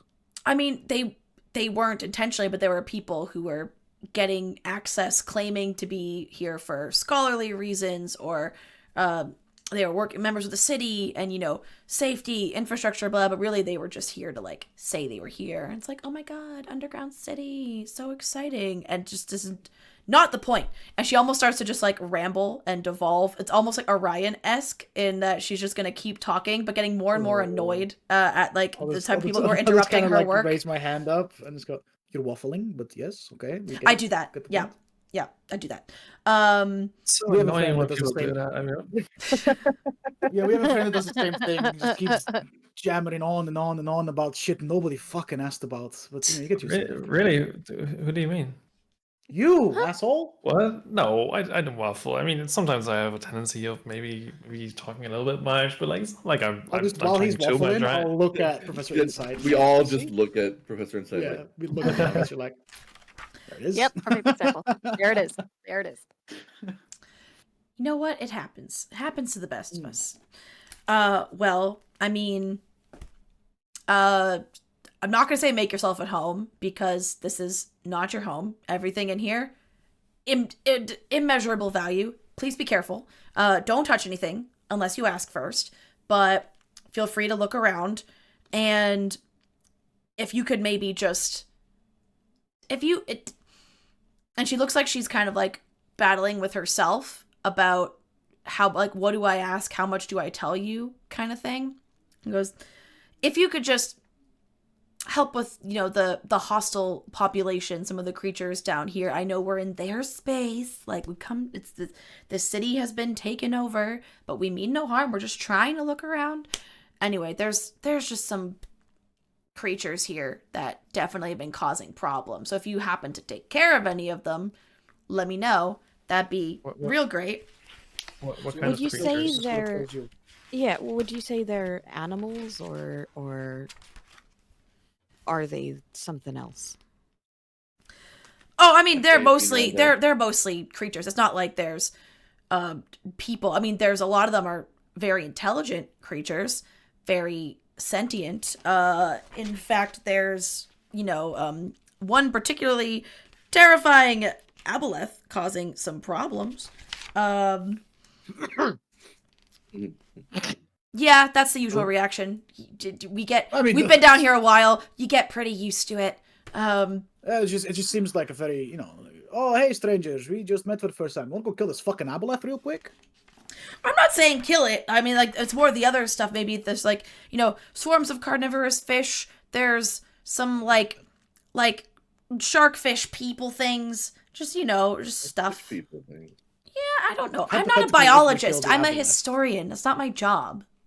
Hypothetically, right? Say we do kill the aboleth, right? It's like hypothetically, of course. What would that be worth? Just asking for a friend. It would be worth my insight to, pun intended. Worth my knowledge, I guess. That's funny. I mean, I'm assuming you're down here for something. I don't get the gist that you are just down here because you've been sent here to help us. Like, you're looking for something, right? Or you're here for some other reason, for some sort of gain. Well, Column we're here A, for a reason, but need to know basis. You know what I mean? I'm sure you understand. I understand. I operate the same way. And until you've proven yourself useful to the Allegiance, we've allowed you access. You can be down here, but I'm not exactly about to tell you all the secrets we've learned about this place. I'm not about to, you have to earn that knowledge and that loyalty. We've been having some infiltration problems lately. We've had less than savory types down here, so I'm already hesitant letting so many new people in at once. So, yeah, we heard some things about that. Yeah. I'll tell you what, more than, not so much, okay, the aboleth, that's a big ask. That's a big problem. We mostly just want to kind of avoid and just let him be on his own, and we just need to not make him mad. There is something that is a bit more high priority, I guess? Maybe not priority, but something that I would appreciate more, I guess. Okay. Earlier we found a lot of these stone tablets, and she pulls one out of the box she was packing up. And, so there are these like stone tablets with a writing you don't recognize in them. But we know there's an incomplete set. We managed to work out the numbering, and she points to like a glyph in the upper corners, and we managed to work out that these are numbers. So we know we're missing some tablets in the series. I would be so happy to get my hands on those tablets, but none of us are really willing to go out and get them anymore. Because of the creatures? Yeah. I mean, like, we're... Those of us that are left are happy to walk through and, like, explore the areas we've warded to our heart's content, and they may still be there, but we're getting more and more concerned they're in some of the unwarded areas. And given some of the encounters, we now have no one, really, who's willing to go out into the unwarded areas. So how about we go out there, find your tablets, kill shit that gets in the way, so that it doesn't kill people that you sent out in the future. When we do that, we get to have a private conversation, and you tell us information we need to help us for the reason that we are down here. No questions asked. Like, no asking us why we need to know. We ask you questions, and then you tell us what we need. Those tablets are valuable enough to me. I can accept that. And I mean, you already have partially been vouched for, because I heard the High Curator himself used his pull to get you in here.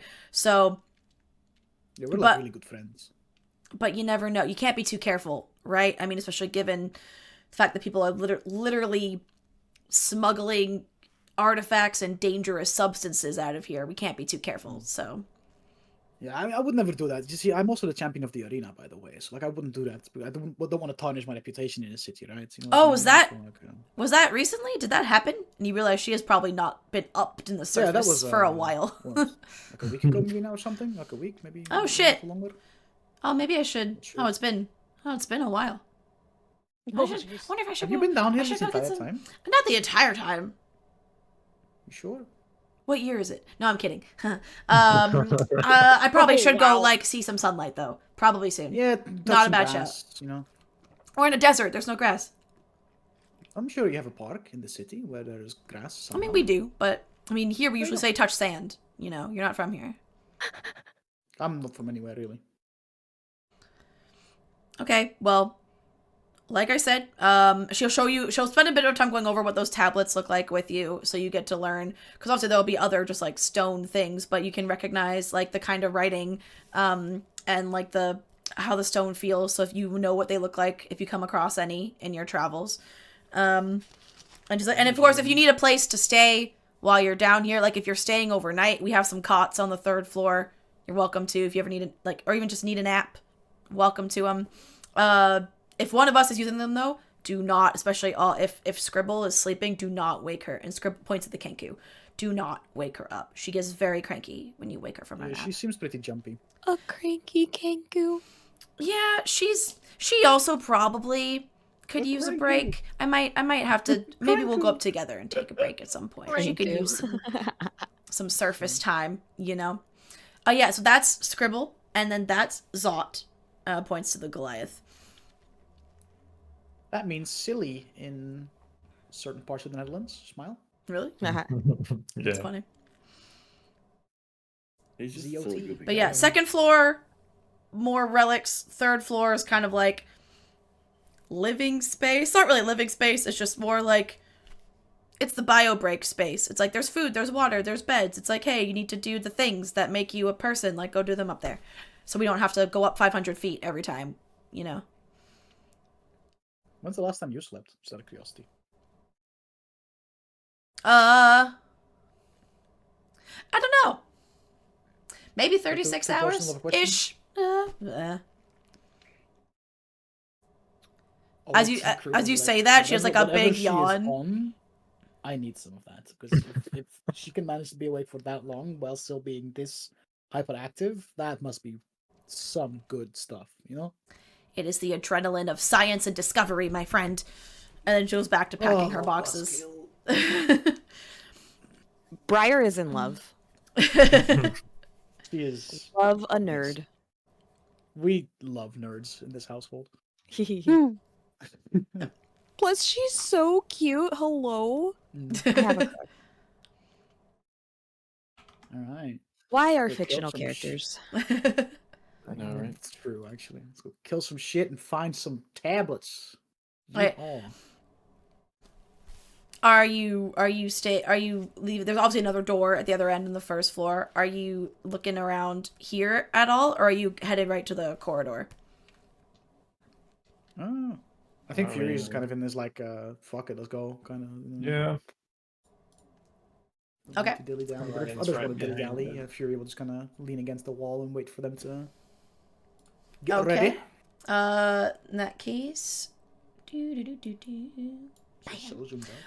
see another corridor similar to the one that you entered in, so one of those aquarium-like tunnels of just this magical energy that is keeping the water and the creatures of the water at bay. Other sea life. Turn to my page. And what you see in front of you as you get closer, like this doorway, you see what looks to be the ruins of a once magnificent house of white stone, but the ceiling has caved in, and that's what you can see from the outside. So like white stone architecture. It looks like it was a round structure that used to have a domed roof, but the dome has collapsed. There's just some pieces of like the edges of the dome sticking up. Okay. Wee, sorry. Yeah. All right. Then once you go ahead and enter, you'll see the marble floors are littered with masonry, broken bed frames, and other furniture from at least 3 collapsed stories. So this building clearly was very tall. A staircase leads from the entrance hall to the upper level of the main room. That's what that staircase with the arrow. That's like where it would be. Walls of blue light hold back the water on all sides, leaving the interior dry. And now give me 1 second. 1 Mississippi. Ha, ha, ha. So funny. It's been like at least 4 or 5 of this. Okay. Fury. Hey. As you enter this building, you hear, you get whenever you cross over one of these barriers, by the way, like where those white blocks are, the doorway, you feel that familiar tingling sensation when you cross from one warded area to another. And it's almost like you have to push a little bit, like there's a tiny bit of resistance, like it takes you a little bit of extra, almost like movement to walk through, like where these barriers meet up against each other. Yeah. Fury, you start to hear a very raspy, very deep and gravelly voice in your mind as you enter. And the voice just says, "They were right. I bring nothing but despair." And like trembles off, and the R in despair is like held for a really, really long time. Can you make a wisdom saving throw for me, please? Despair. Wisdom save? I'm giga dumb. What do you mean a wisdom save? Giga dumb. Oh, but I was still a 15 somehow. Hey. Nice. You made it 15? Yeah. Okay.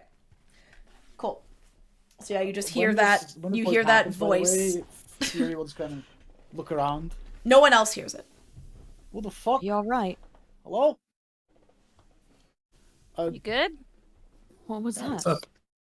Well, that wasn't one of you that said. Oh. Nope. That's I what. just. Hearing things, man. Well, I wasn't listening entirely, but long story short, it was like somebody was right. All I bring is despair. You bring his despair. Was a very gravelly voice, and he sounded a bit, I don't know, sad almost, I guess. Alright. Alrighty then. No, he said all I bring is despair, not me, but he was talking about You're himself. quoting. Voice so, you heard. so Yes, I was quoting. Alright. Interesting. Does that sound anything like any of the whispers that I've ever had? No, this is different. Okay. So, well, didn't we get told about this Aboleth, like kind of whispering into people's minds and stuff? Maybe that's what's going on. Right. You do know Aboleths have psychic abilities, because you kind of talked a little bit when you read that letter what an Aboleth was, and because I remember someone made a history check, and so you know a little bit about Aboleths, and you know they have psychic abilities. I'm guessing. I mean, this didn't sound like the voice that we've heard from Alexian, right? Like this is not the same. No, this was much more distorted, much more like feral almost, I guess. Like is the word. Okay. So yeah, I guess there's something down here that can talk to us in our heads. So be aware of that, I suppose. That's fun. That is neat. Sounded very depressing, to be honest. It's already started. On that note, before you start exploring this building proper, is now a good place to have a break, right about the halfway point. I suppose so. Yeah, sounds good. Cool. I also realized I forgot to put on any music for the first half because I was excited about the Drowned City playlist, and then I forgot to put it on. So now that we're here, when we come back from break, we will have fun, atmospheric, underwater, creepy music, and I'm very excited about it. So anyone watching, if you're like, that it wasn't like sounds broken, I just didn't put music on, but it's fine. It's fine. We will see y'all in 5 or 10 minutes. Yeah, I'm gonna go for it.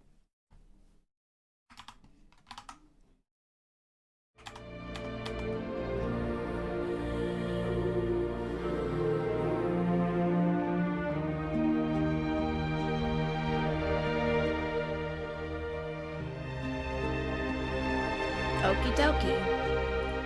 Hello, friends. Time for me to actually put on the proper music that I said I was gonna do. Our nice atmospheric underwater music. And turn it down. AC of 20. Hello. 13. Hey, hello. Yeah, because I'm a room knight, and as far as like the things I want out of room knight, the last thing I would really want is Oh, music gotta turn down. Hold on. level 10, because that makes me just permanently grow 3d4 inches in size, and Hell yeah. You Nice. become a big and it increases my my damage I do with my giant's might by an extra d8. So I would like that, but after other than that, it's like Oh, fair. yeah, I might dabble in some barb multiclass. Might dabble in bardic shit? Ooh la la. No, barb. barbarian. Oh, barb. Okay. I feel like barbarian is a very like logical Yeah. multi-class for Fury to take. You know what I mean? Yeah, for sure. Yeah, I might All dabble. right. So, you are in this building, this abandoned house that once upon a time probably looked very stately, very regal, and very, very lovely.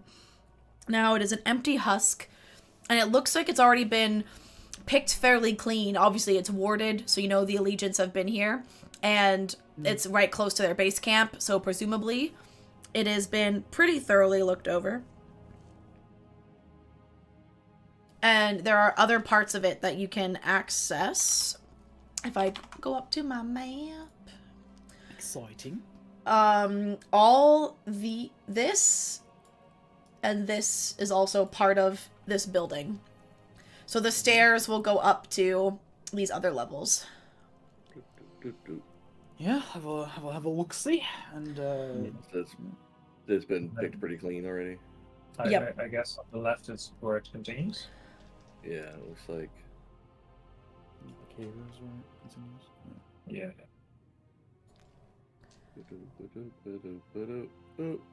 Should we So these go walls together? we see are all these are all the same. These are all right now, magical like, barrier right now these are walls the that real keep walls of the water out. house, but the Oh, okay. windows you can see have that blue energy because there's no roof. Like, it's open to the water, but they've used magic to kind of go, like, continue where the walls would have been, and it's almost like making the house what it once was. Gotcha. Yeah. Yeah. Assuming there's not much for us to find here because it's like you said. Yeah. I mean, you can make checks, but it does look very picked clean. You can make an investigation check if you'd like. Fuck it. Why not? You know. Anyone who would like to roll dice. go ahead. I want to roll dice. Absolutely. That's a shit. Ooh. Perception or investigation? Investigation, because you have to like move rubble aside. Like, you're not just using ours; you're actually like thoroughly searching. That's It's a an 11. 22 for Neri. Got a Yeah. filthy, naughty, dirty 20. Wow. Just a naughty, dirty, nasty 20. Sounds hot. So we have a 20 and a 22. Who else? 11. Okay. I roll a 9, so I'm fine. And- Bad little 20. Okay.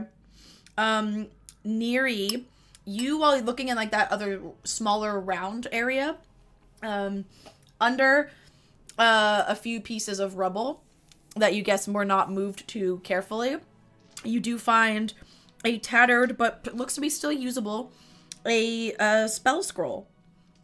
Oh. Ooh. What is it? You make an Arcana check for me. Oh boy. Whoopee. Can I help with that? That's an 11. I already Sure. have advantage.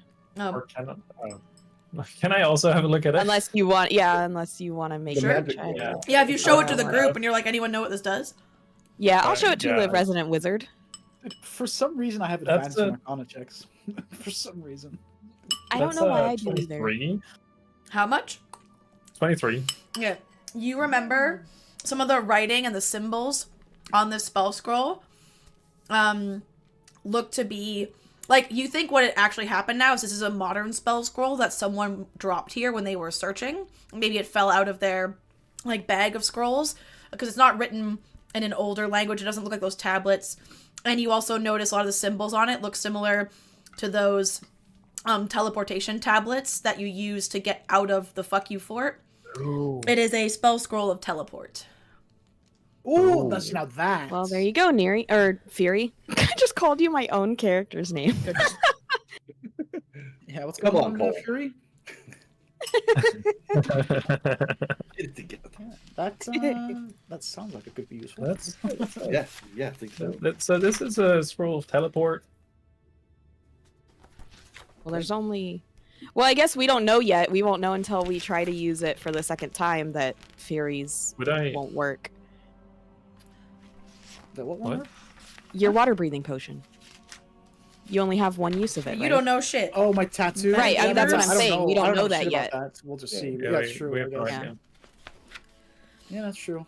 That is helpful because that means that when I do run out, I'll still have a, I'm not stuck. True. Anyone can use scrolls, right? I believe. Or can you only use it if you're a caster? I don't remember. I think only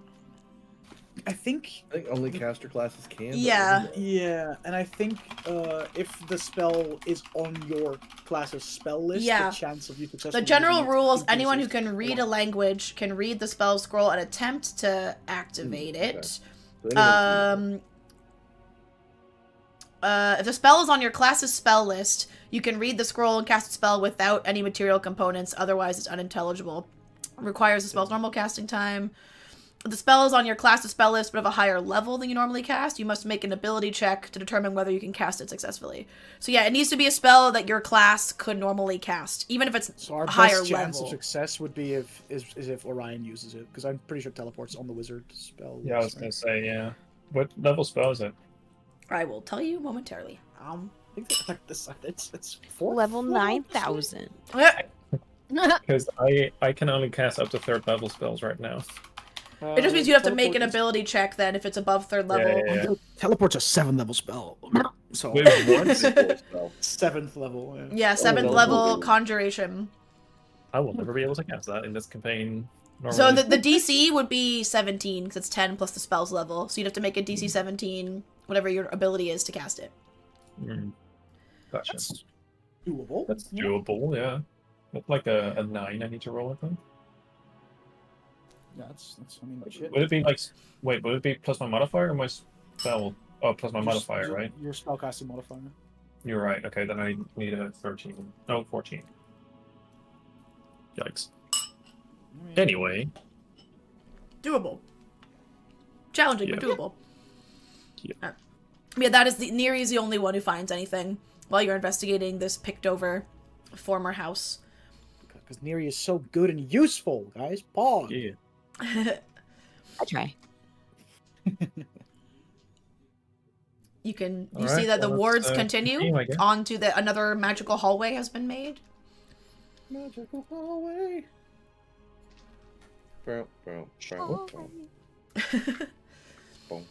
So again, you feel that tingling sensation when you cross through that barrier from like where that white doorway mark is, basically. And you, why am I'm on the wrong page? There we go. It's another access corridor. And as you walk through this hallway, you do see a deep reddish glow to the east of you. You don't see anything specific, like it's like the water gets a bit murky, but there's like a red color from that direction. Like, the fucking iridium red? Yes. It's a hard word to say, guys. Alright, it's a hard word to say. Yeah. Well then. Okay. All right. So then you see there's these walls you're coming up to at the end of that corridor, and that barrier has been wraps around. So like where that line is, like where the gray ends, is where the magic barrier is, and then those blue lines in the gray circle are like physical, like walls. It looks like this used to be some sort of tower. At your best guess, maybe a guard tower. Cold water drips from above as the wards surrounding this ruined tower flicker. Resting in a shallow indentation in the middle of the floor is a stone cube, 6 inches on each side, that hisses and sparks. Oh, shit. So in the middle of the circle? Yeah, like in the middle of this circle, like where those lines would intersect, there is this stone cube with blue runes, and it's kind of like mildly flickering and like sparking a little bit. And as you get to the guard tower, Neri, are you hanging back, or you just haven't moved your token yet? I just haven't moved my token. Okay. As you get there, Neri, you hear. Oh no. No. In your head, again, this raspy, hatred-filled, kind of garbled voice. Ungrateful wretches! They have forgotten all I have done. And I need you to make a wisdom save for me. Oh no. Oh no. Oh no. Big money, no whammies. That's a 9. All right.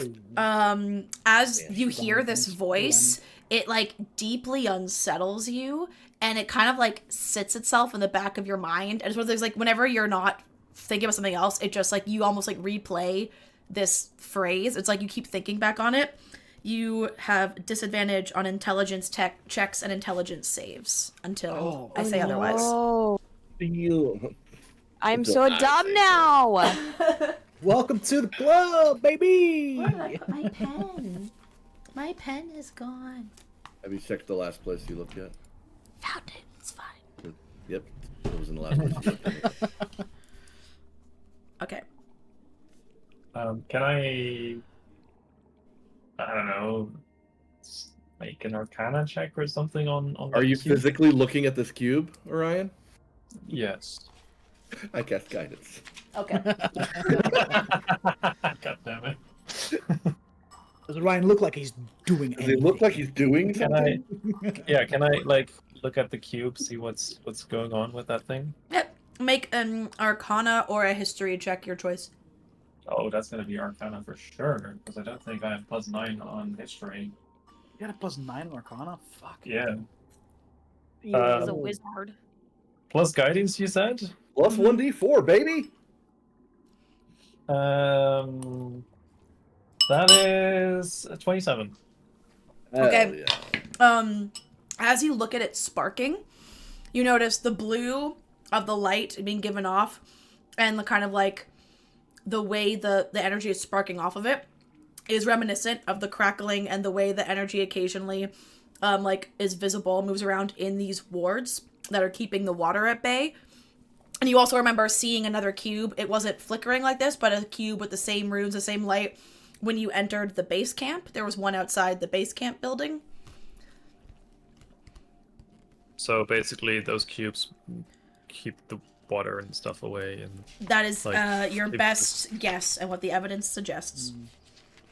Okay. Well, guess we shouldn't screw with these things, guys, because it looks like these are the protective barriers. Oh. Yep, alright. Leave those alone. Got it. Don't touch him. Got it. Cool. This one looks, because it's like Yeah. sparking. Yeah, I was gonna say, do I notice anything like would I Does it know seem why it would be doing that? I mean, your best guess maybe is damaged. Maybe the magic wears off. You don't know. Okay. Do you think we should quickly head back real quick, let somebody know? Cause... Oh, also, Enna, and I believe just Enna. Let me quickly check. Uh-oh. No, Enna and Cole, while Orion is doing this and after you give him your guidance, you see the light, because again, like the roof, like the top of this tower is gone, it's just the edges of the walls, and you do see the light kind of darkens for a sec, and you look up and you do see where the barrier ends. Very aquarium tunnel. You think you're pretty positive to see the underside of what seems very shark-like something swim by, and it was fairly large. Look at that big boy. Huh? We've dealt with sharks before, remember? You have. Oh, right. Oh, that's what you meant with big boy. I see. Yeah. What did you think I meant? Me. Oh, that's right. Get a room, Oh, you that's two. right. He's large. Not right now, but I could be. Yes, Fury. You're a very large person. Thank you. I appreciate it. Such a good friend. You I always pat him bring on the shoulder. compliments and stuff. Thank you. Thank you. Right. You also see. Am I high maintenance? Oh, sorry. Keep going. Have you finished your conversation? Am I high maintenance? Be honest. No. You're just saying that to make me feel better. Are you guys having a conversation right now? Yes. Why? What's wrong? Well, I guess it's like while he's checking out the cube. So Yeah, that's he's busy checking out that weird sparking cube. Nothing else to do, right? Do you want to join the conversation? You can. I elbow Cole and I point up. Yeah. Okay. I look up and see the shark. The big That's the fish big one. thing. Yeah, that's large. Way bigger than Fury. If you observe it long enough, it does seem to be kind of circling around this tower. He's a hungry boy. I spilled water on my book. Oh no. Oh, that's not good. Do that. Why Put it you in do rice. That's not what they're Put for. it in rice.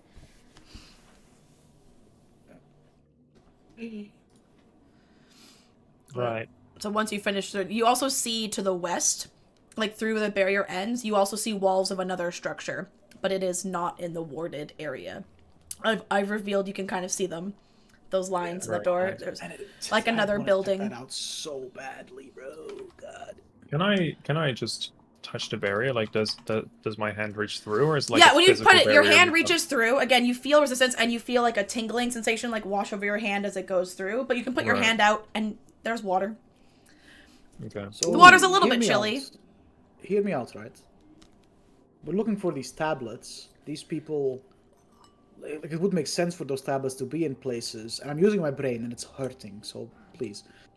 To be in places where these wards aren't present, right? Like that building right there, and I'll point to the wall of water and that building behind it. So it might be worth checking out because it doesn't make sense. Conceivably, just like go through the barrier into the water. I mean, I could send Fred, but then someone I could look through Fred, but then someone needs to keep an eye on those sharks up there because I don't want Fred hurt.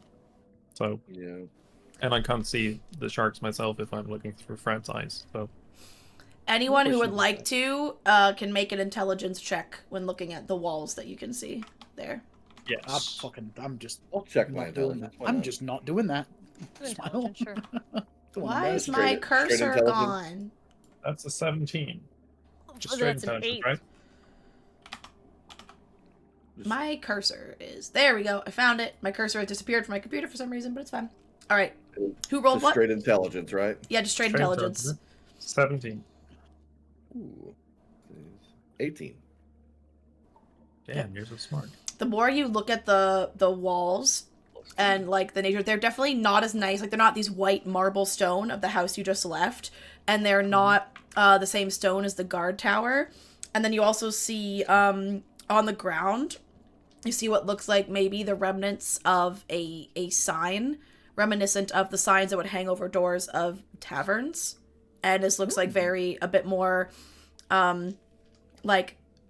common architecture, for lack of better word. Like the stonework is the least fancy of anything you've seen so far. So your best guess, this maybe used to be a tavern, this building. What if we find some epic, expensive, old, ancient wine? We'll be rich. Do you think those tablets would be in a tavern?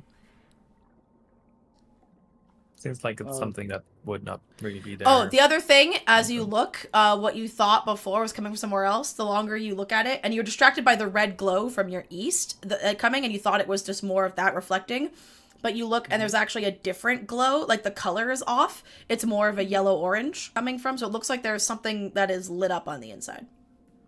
Wait, where do you mean? In the tavern. In the tavern? Oh, in that house. Yeah. We're getting hooked, guys. We're getting hooked. We're going. Oh, no. We're being manipulated. So do you guys want me to look through Fred so that you guys look at the shark and just scout it out real quick? Yeah, I think that's probably a good idea. Probably a good idea, yeah. Okay. I have a question. Is this the same Fred, or is it just a different animal? You just gave it the same name. It's still Fred, but he just took a different form. That's pretty fucking cool. I've had several horses in my life. Right. Briar, you're muted, by the way. Yeah, I think Briar's muted. I saw the mouth on the little, I coughed. little... Okay. I've had several horses in my life, and they've all been named Chauncey.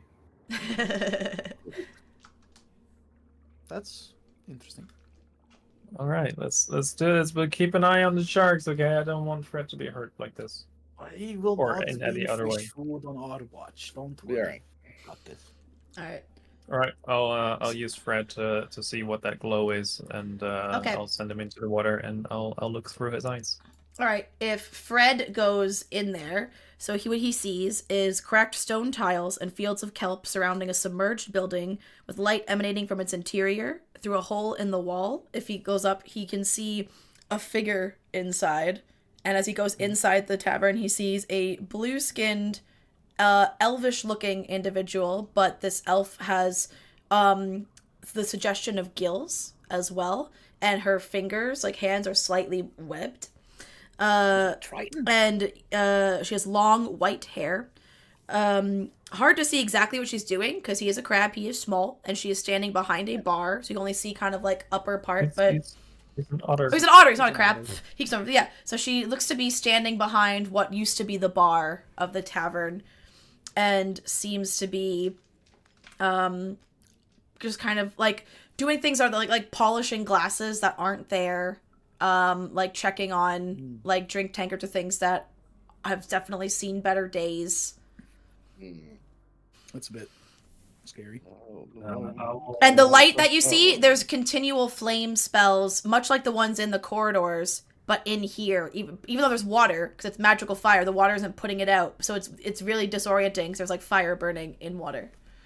I will relay this information as I am blind myself and looking through Fred. And there's also just garbage all over the floor. Like there's like rubble from like some of the stones outside. There's what wood hasn't completely like rotted. There's, like bits of like table legs, old chairs, like just the detritus of a long abandoned tavern that also has been very waterlogged. Should we go check it out? Was something I could do. Okay, actually, DM. Yes. I have my psychic whispers ability, the one where I can talk telepathically with people, but I need to see them. Mm-hmm. If I were to use that through Fred, would that work? Like, can I look at the person in the tavern, use that, and then telepathically communicate with them through Fred? Because Fred, I'm using Fred's eyes. Sure, I'll allow it. Would that work? I'll allow it. Cool. So I'll explain that to the group if I like that. That's an option. Yeah, I suppose. I mean, just make ourselves known, right? And see if whoever that is acknowledges it. And... well, maybe it'll come out here. Maybe we don't have to go there. Maybe it'll come to us. Yeah, I guess. So should I show Fred to that person and then talk with that person telepathically? Oh no! Sorry. I thought my OBS was frozen, but no, it's fine. We're fine. It's fine. I mean, maybe they don't have to see Fred, right? So, like, what if Fred just kind of sits there in a corner, hidden behind something or whatever, and you just talk, and we'll see how this person responds before. I just don't want them to suddenly go for Fred's throats, Yeah, I guess that's fair. Yeah. Okay, I will use my psychic whispers on the assumably Triton. What do you say to her? Hang on, because use your words carefully, boy. Yeah, I need to roll a d6 real quick. I can talk to this Triton telepathically for 5 hours. Ooh. Nice. Oh. As long as we're within 1 mile of each other. Hello. This might be weird that there's this random voice in your head, but I was wondering, could you tell me a little bit about this place? We're exploring these ruins. You hear back in your head, because they can respond to you, right? That's the whole point? Yeah. You hear back a language you do not understand. It sounds very lyrical. Very lyrical. Musical-ish quality to it. Also sounds very rigid. Almost like evoking a feeling of formality, but you do not understand the response. I'm sorry, I don't understand this. Do you speak common by any chance? More of the language you don't understand. Heck. Guys, I don't understand this person. I'm not sure if they understand me, but I don't speak their language. It's not Sylvan, right? Because I do speak Sylvan. It is not. No. Okay. I may have a spell that could help with that. Oh. Let me double check that I took it. Do you have speak languages? If I oh dang, I thought I took tongues. I did not. Never mind. I'm the worst.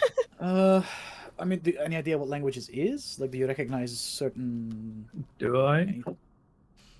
Make a history check for me. Oh, natural 20. Oh, natural 20. All right. Because you're nat 20, you reckon if you had to compare it to a language, the closest thing you've heard is you heard it reminds you a little bit of Vezrin speaking Elvish. It kind of reminds me of Vezrin speaking Elvish, but it's not exactly that. It's not exactly Elvish. It's slightly different. I don't speak Elvish myself, but it's not exactly that. It's different. So I'm not sure if you would be able to understand either. But we could give it a go, I guess. It's like a language that sounds Elvish but is not Elvish, but like uses the same. Like ancient Elvish. These thousand. I mean, is there a way for you to, or I would have to go in there and talk to them, huh? Yeah, because even if I were to connect with you, then you would only be able to speak to me, and and you wouldn't be able to say what I need to say. Yeah. Yeah, that wouldn't work because I cannot relay messages. So we'd have to use our water breathing tattoos right away. Yeah. And we don't know how many times we can use those. Yeah, no idea. I bet I can use mine so many times. It's gonna be so. I feel like I could use mine as much as anyone could ever have used theirs, but I'm not sure. Yeah. I bet my tattoo lasts the longest, guys. It's crazy. Mine lasts pretty long. All right, so you don't. I really don't have anything here that's gonna help with this. Yeah. No, same. So I guess. Did you describe what she was doing? Yeah, I would relay all the information basically. Like it seems like she is still bartending in a bar that is long gone, but it hasn't really clicked for her in a way. Is it a ghost or is it a real? Is it a ghost? Yeah. It didn't give off anything immediately for what you saw. It was ghostly. Like, she's not glowing. She's not translucent. She's interacting with physical objects in the world. Yeah. Oh. What if you could you humor me, right? Mm-hmm. Just order a drink. See if there's any innate see if that triggers a response that isn't gibberish. Sure. I'll talk to the lady. Could you maybe pour me like an ale or something, please? You hear the same phrase that was repeated earlier in a language you don't understand. Now you've heard how many times? She's probably saying, "I don't understand you." Yeah. Can't understand you. Yeah, no, it's the same thing. Still the same gibberish. Okay. Well, where is? Do I not have?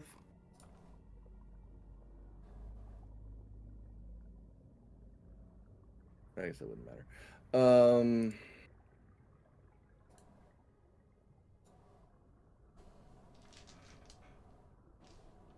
I have nothing to do. I mean, you could try to mimic what she said to me and see if I... Can I try to do that? Make a performance check. Carpety carpety blur. And then I should probably make Bardic inspiration. Oh no. Do I get Bardic inspiration? I'm gonna need everything. If I knew you were gonna do it, come on, you're totally so good at talking. You can. I bet you can imitate this, no problem. You can do it. Okay, so Backhanded guidance. Bardic inspiration. How much is your Bardic inspiration at this point? It's a D8. Okay, so 1d4, 1d8. I'm gonna need everything because I rolled real low. Yeah. Oh god. Oh, I rolled a 2 on the Bardic inspiration and a 3 on the you are guidance. Oh no! I don't even know how to roll dice. For a total of 7. Oh So Orion tries, but it sounds like he's he was trying so hard to get that musical, like lyrical quality across, but it just sounds so stunted and awkward. Like the rhythm of everything he's saying is so off, and he's trying to make like it sound pretty, but it just is end up making like he's accentuating the wrong vowel sounds, and in trying to make it flow together, he's slurring other sounds, and it's not going well. He's just a really bad singer, apparently. He just said the most offensive shit ever. Like, there's no way she said that. No way. For a guy that talks so much, you really fucked this one up, huh? I mean, this is not my native language, okay? Casual reminder, this place is Calamity era that you are in right now. Yeah, it's old. It's old. It's probably some dead fucking language that none of us are going to understand. Exactly. God, do I want to try? You know? I don't. I'm not going to use up a charge of. How long does that last? If I were Water breathing? Yeah. Water breathing lasts for 1 hour. The water breathing potion is 1 hour. What about the tattoo thing? Do we know how long that lasts? Oh, yeah. Well, she said it could be a single use, so you could get 1 hour, you could get more. She has not been able to make it consistent, so you're not sure. It's still a single use no matter what. Each use is an hour. Or is it each use if we had... It might get multiple uses, and each use is an hour. Okay.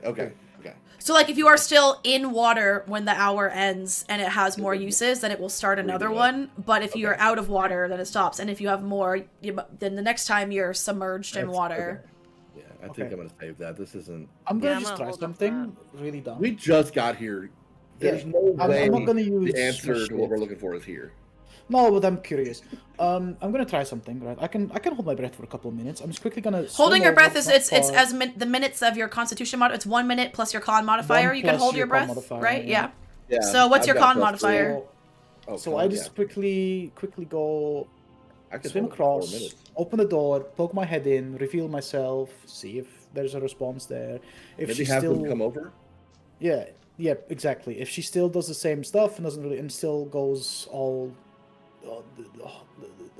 The language barrier is still there. We'll move on. But I just wanna check. You know. How long can you hold your breath? Because I can hold my breath for 4 minutes. A couple minutes, but I don't think it's quickly. Like it's right there, right? It's like what 15 feet away. It's 1 minute plus 1 minute per con modifier. Yeah. And I've got a +3 to my con, so so you have 4 minutes. 4 minutes. I have 2. Yeah, do I need to announce that you're coming in, or should you just? He can't understand you. Yeah, I understand you. So what's the point, right? So how do you announce? Oh yeah, that's true. Yeah. Let me quickly Fury, poke my head in, see what's up. Yeah, I don't want to use water breathing. I just want to. No. Just quick, Yep. And then, And then I can speak Elvish. I can try. So so Cael and Fury are poking their head in quickly. Yeah, we're quickly gonna swim across, because the distance is relative, right? It's only 15 feet. Oh well, what's your swim speed? Like every character has. Hold on, let me look up there's rules in the beginning of this book of what a character's swim speed is, unless it's noted. It's if you don't have a swim speed listed, it's probably. I think it's difficult to range. So it's like half your movement speed. So I can swim 15 feet every 6 seconds. Underwater adventuring. Oh, there you go. For a creature without a swimming speed, each hour spent swimming at a depth greater than 100 feet counts as 2 hours for the purpose of determining exhaustion. Fun fact. After each hour of swimming, because normally you would gain exhaustion. If you have a swim speed, you can swim indefinitely because you're comfortable in the water. Yeah, so I think it's just difficult terrain. It doesn't say if you don't have a swim speed what it is. So it's half your normal movement. Yeah, so 15 feet. So but that's every 6 seconds. So yeah, 6 seconds to the door. So 15 seconds. Shout some Elvish at her. Yeah, you're fine. You're fine. Yeah, so you two poke your head in. And if you say something, like she waves at you as you poke your head in and seems friendly, smiles. And what do you say in Elvish? Like, question though, how are you gonna talk underwater? You can talk underwater, you'll just lose some of your oxygen. And it's hard to hear, but who knows? Okay. Hello. What's your name? She responds and she seems to understand. She's answering you in Elvish, but it's almost like it's broken Elvish. Like you recognize some words, other words are not the Elvish you're familiar with, but it definitely shares similarities. So your guess is this is maybe she's speaking what is become Elvish. Like she's speaking OG Elvish. Like I can Calamity era. The context. Yeah. It's like as a Dutch person going to South Africa and they're speaking like Dutch from 200 years right. ago. Yeah. Or like, for example, like French, like France French versus like Canadian Quebecois French, like same language but very different, and you can get bits like you can get, but they're different but they're the same. So that's the vibe that you have. So she responds back with a greeting. It's something rather than hello. It's like something kind of along the lines of like well met, like a bit more formal kind of greeting. And she says a word that you would guess is her name. She says the word Olara, because that doesn't remind you of any other Elvish word. Pretty name. Yeah. And then she like gestures to the bar in a like have a seat style gesture. Even though there's only like maybe one stool or one chair that is maybe still resembles a chair. The rest are like fragments. But you're still underwater, aren't you? Mm-hmm. Yep. Yeah, exactly. So I'm gonna be like, no, I can't stay long. What are you doing here? Roll a con save for me just to see how much air, like if you lose a bunch of air while things, or if you're con save. Constitution saving. Let's 10. Okay, you do lose about a minute of air for using oxygen to vocalize, but you're still not screwed yet because you have a few minutes. Not yet. She repeat what you said. You asked her what she was doing, or you asked her, so you'll come back. I was asking her what are you doing here? What is, she says something that along the lines that you get that she's looking after her bar, and you get the name, like you get the word for tending, and then there's some words you don't get, and then you get the words Last Willow Tavern. Somebody's gonna call. Oh, that's me. I'll have to call her back. Someone wants to order a drink. She gets a call. Yeah. That's rude. Let's see. So I've probably lost. I've still got a couple of minutes.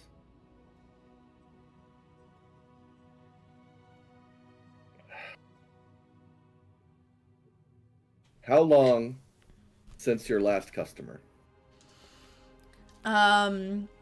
She says the words for, or you get the vibe of horned woman and yesterday.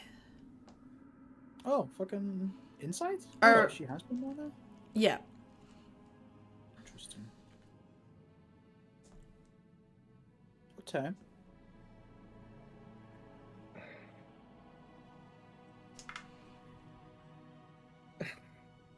What to say. You probably have one more thing you can say before you need to go back and top up your air from speaking. Can you? Yeah. Can you come this way? Can you follow me? And then like a gesture to come here. She'll come towards the edge. Like she'll come over here. She won't leave the tavern though. Dude, what if she stands in the doorway? Yeah, and then I swim back to air. Out of each other. Yeah. And then I can just like poke my head in the water and go blah, blah, blah, blah, and then like Just let me check something. As you go across that barrier again, I'm just checking. Yeah, you realize now that you've gone back and forth shortly, there were other sounds while you were out there, like just sounds of like things moving in the water, just sounds of the water, and you hear none of that when you are in the warded areas. So your best guess is these barriers are soundproof. Fuck. Yeah, so that's I kind of figured I would. Yeah, you have to you'd have to do the like she can't hear you once you cross the barrier, and nothing nothing in the water can hear what goes on the other side. I will poke my head into the water and say, "Can you hear me?" And then wait for her response. She'll nod yes, but like slowly, like she's straining. Like straining to hear you because it's hard in the distance, and also again you're speaking a similar language but not the same. Yeah. So yep. No, I thought you meant like physically, like straining. Like, so I was like, what the fuck? Got it. So she just nodded. She didn't reply with words or anything. No. Breathe a bunch of air. Poke my head in. This is very inefficient. This is. There's nothing here. This is a ruined tavern. Why are you keeping up with it? You get back the words you get are my home, not safe, rebuild, and customers.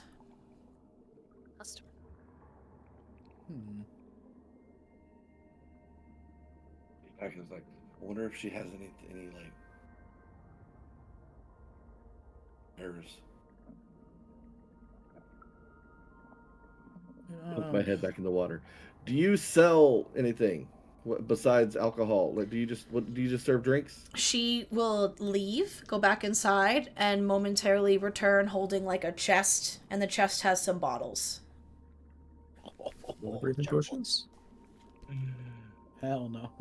There are three. Danger. There are 3, 5, 7. There are 15 different bottles in like the chest that she opens. Oh, dude, it's like a mystery box.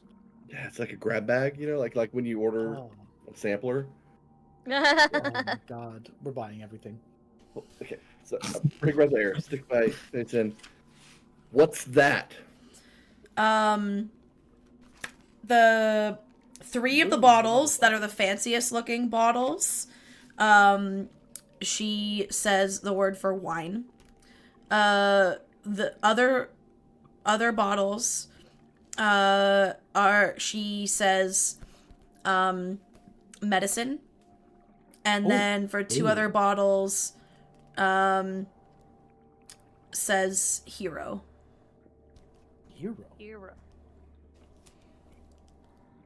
How much? Hero and adventure. We'll say she says for the other 2. I want it all. She will go back. She'll go back in and put the chest away, but come back out with and just holding handfuls of coins. And these do look like current gold coins, so that you get maybe some allegiance members, like someone has done business with her with modern currency. Okay. Cool.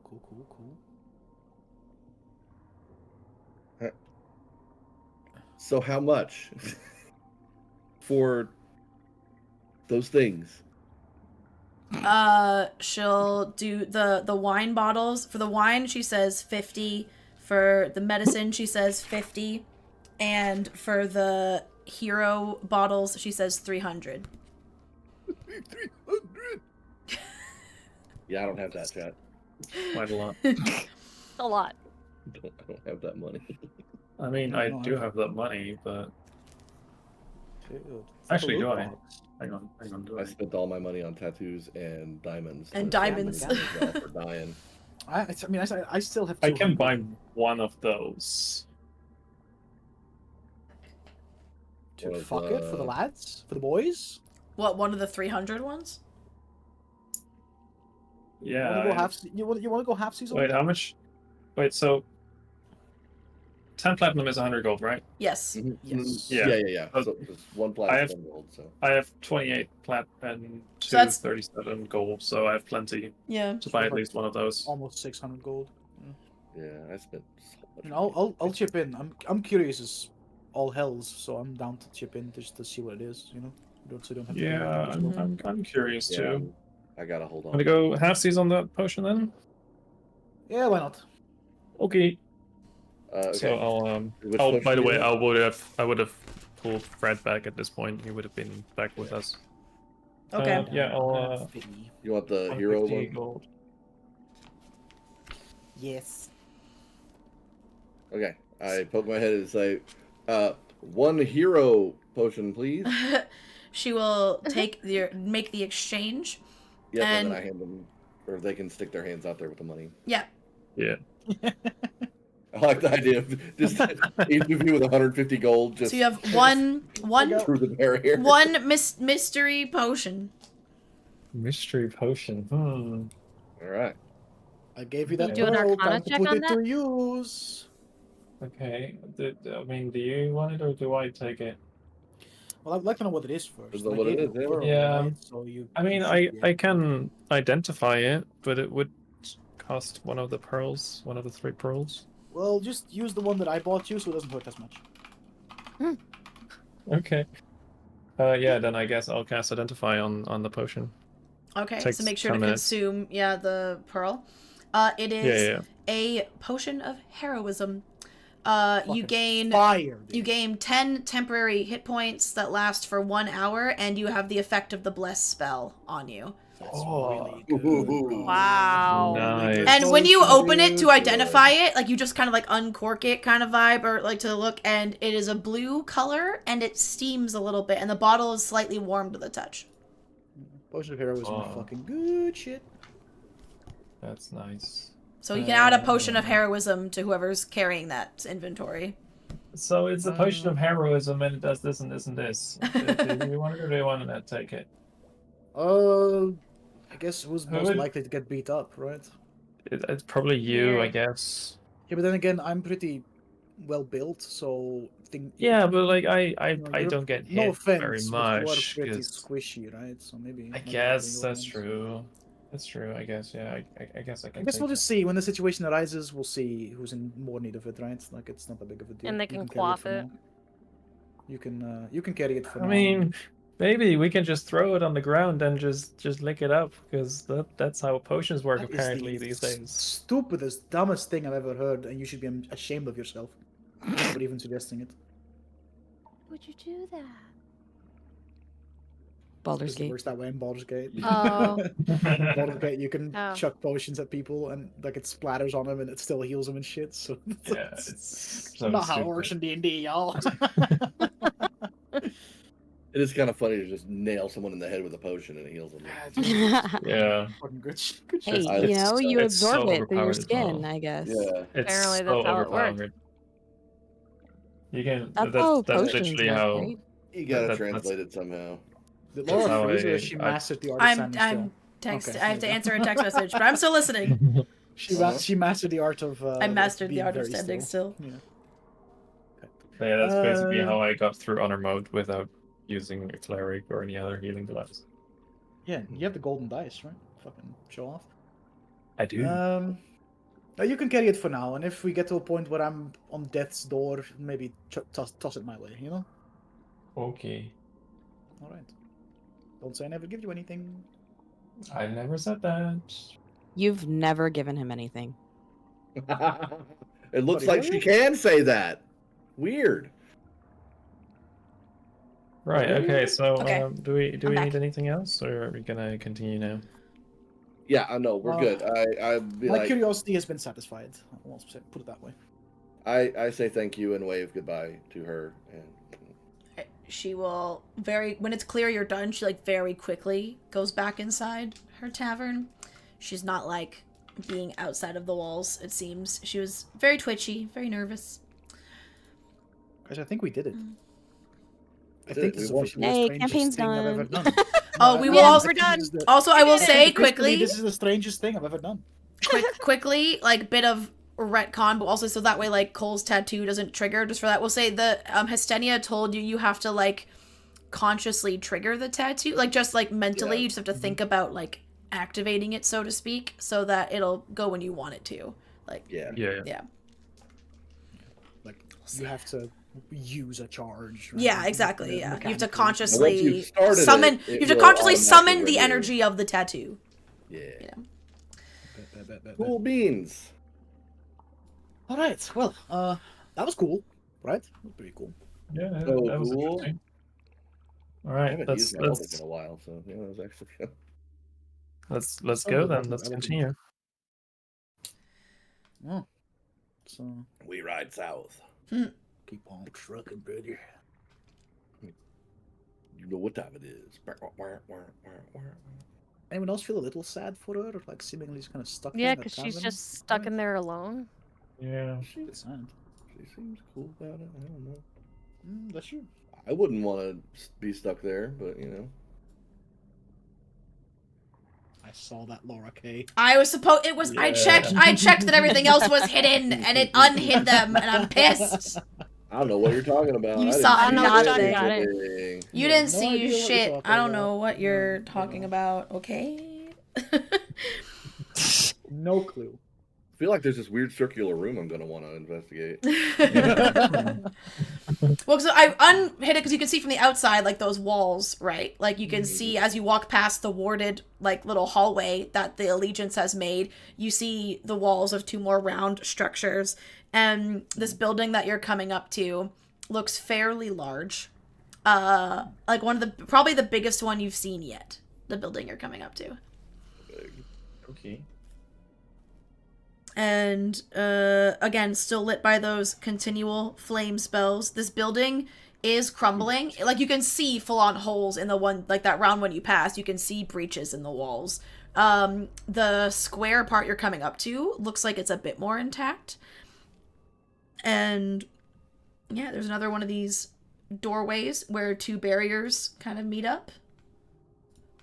If you'd like to go inside. Well. Hell yeah.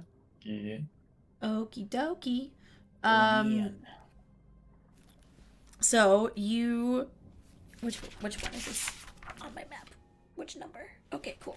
So this first bit that you're in, this little hallway, is an internal like corridor. You see a door to the right, but it looks like it goes back. It's holding back water. Like, you see, there's more of the building in there, but it has not been warded through that doorway. And you see the start of what looks like shelves that maybe once had books and scrolls on them. And then you see the doorways up ahead. Again, one just goes out to more open water, and again has a bit of that red glow in that direction. The other one looks like it goes into another building that has been warded, that is connected to it. Okay.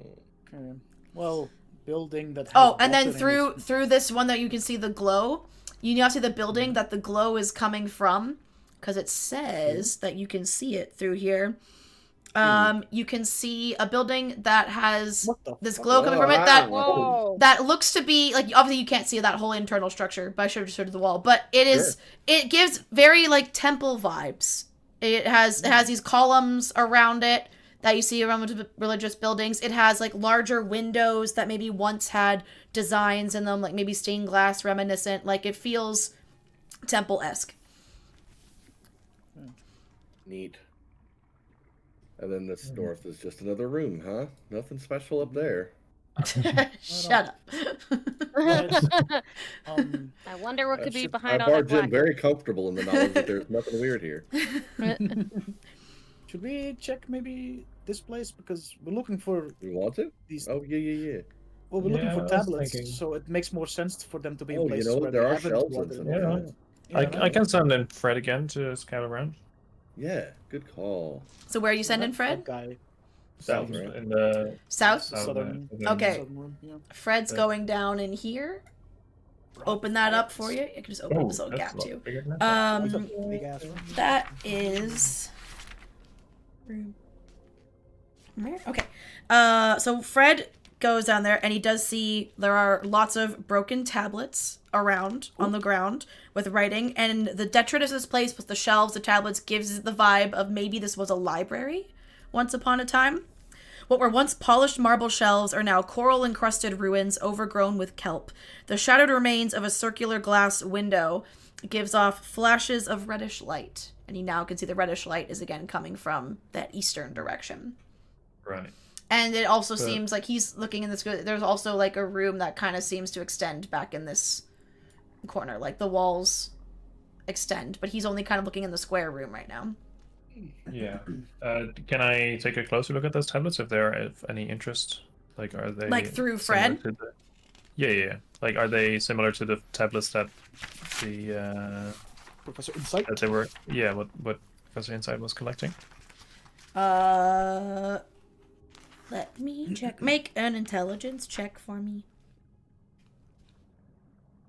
I think that is that's a dirty 20. Okay.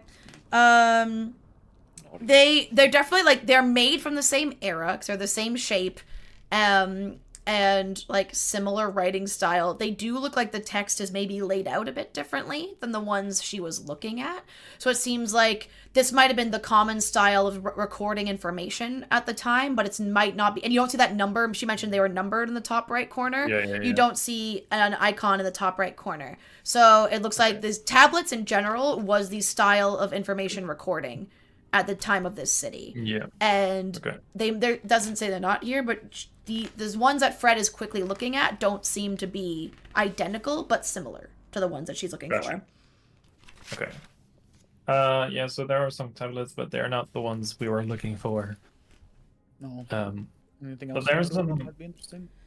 There's some more room in the back that I can check real quick, like one of the circular rooms. Yeah, might as well, right? Okay, then Fred is gonna continue that way, and also keep an eye out for any like potential sharks and other dangerous creatures that might be in the area too. Mm-hmm. While Fred is looking around, Cole. Yeah, what's up? I mean. Oh wait, that's the wrong. Hold on, wrong dice. Need to roll this one. Cole, you hear. I had to flip back and forth through so many pages. You hear again this raspy, hatred-filled, also very kind of like big, like booming voice speak into your mind. My power was not enough. It never will be. And I need you to make a wisdom save. I will do that. Excuse me. Wisdom save is my best save. That's a dirty 20. Wait. All right. 21. Sorry, 21. All right. Nice. I can do math. You're good. The voice is unsettling, but it doesn't seem to disturb you beyond when you were listening to it. Oh, I heard the voice. I know what you're talking about now. That was fucking weird. Oh. Yeah, right? What did it say? Power was not enough. It never will be. Oh, that's nice. Oh. Like theirs, not mine. Mine's obviously powerful enough. Like their power was. That doesn't sound horrifying at all. It's not ominous at all. No. Not at all. Not in the slightest. We don't do ominous in this house.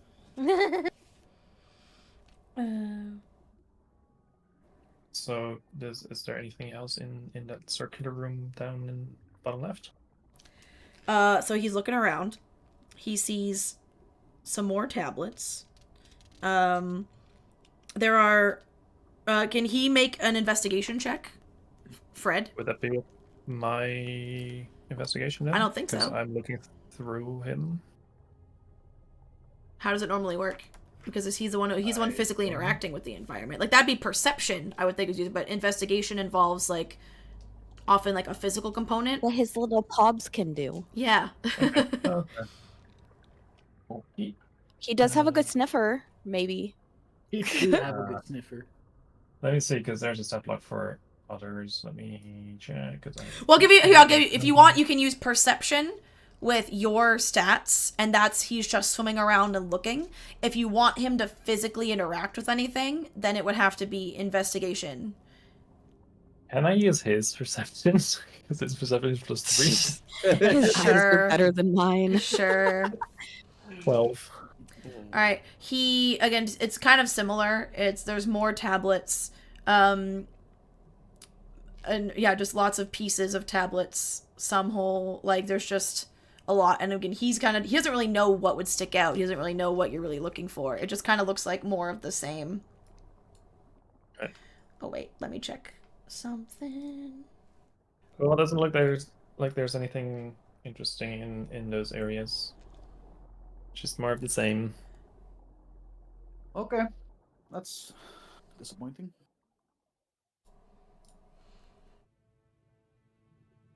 So,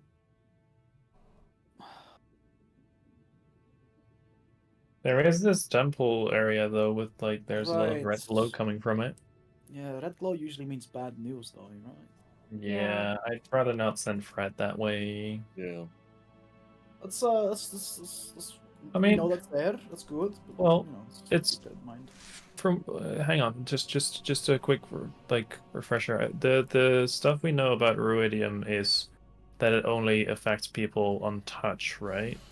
Yeah, everyone who had the red sickness had to touch or interact with a Ruidium object, but there are also those who interacted with Ruidium that didn't get the sickness. So it's not like an automatically it's transmitted by touch.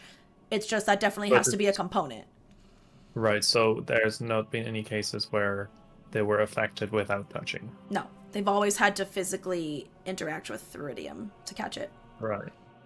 I guess I can send Fred that way, but he'd have to be very careful not to touch anything.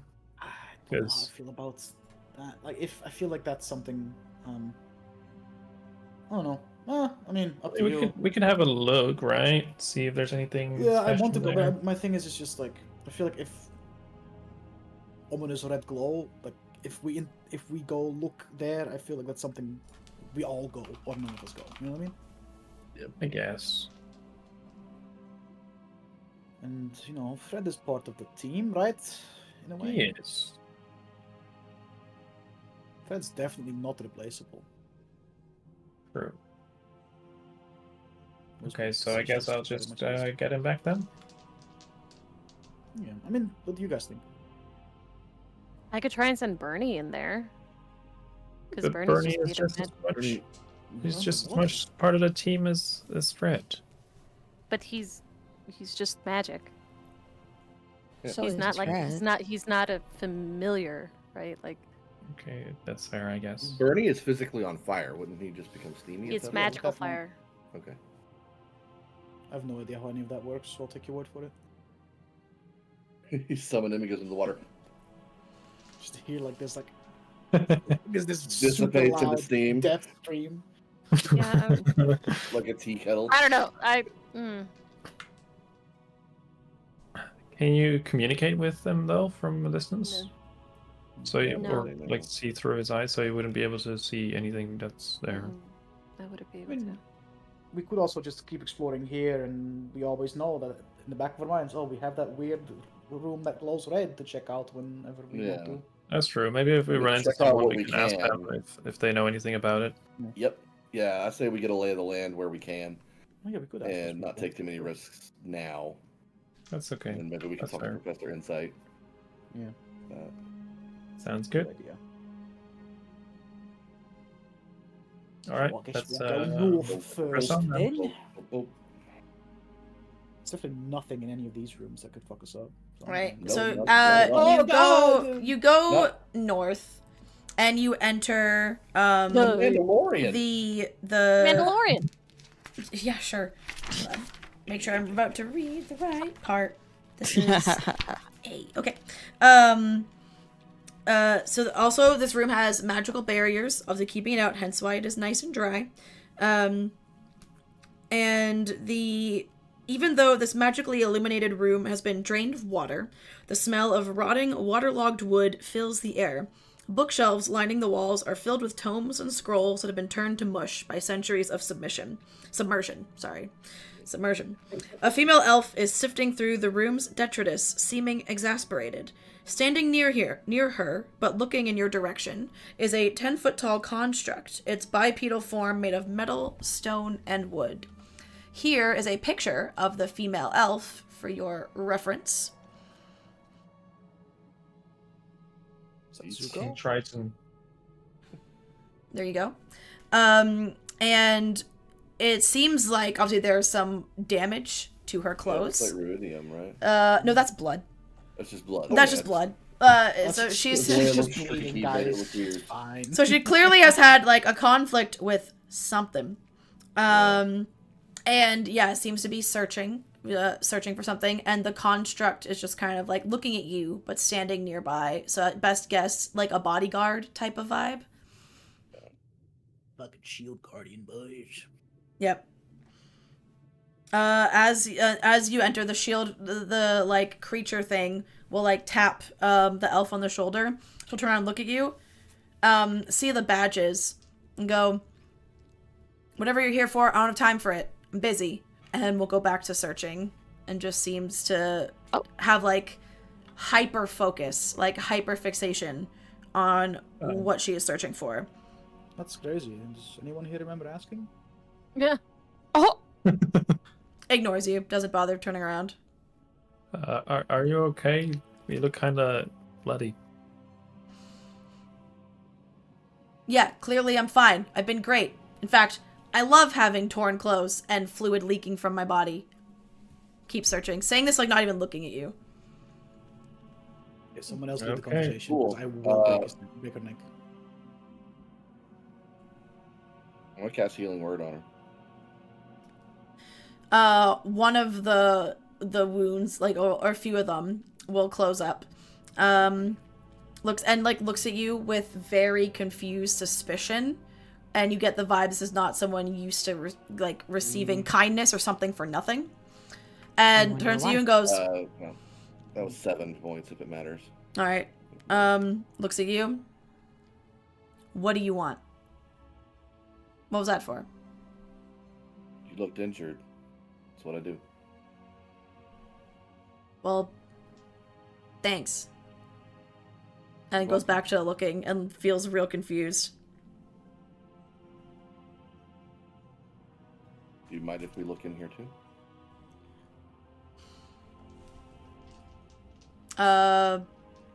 Seems to think it over for a while.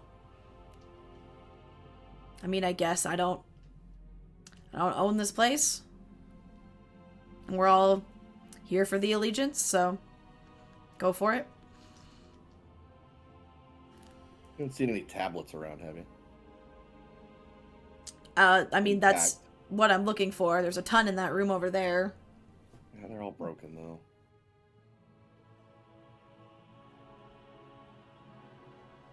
Okay.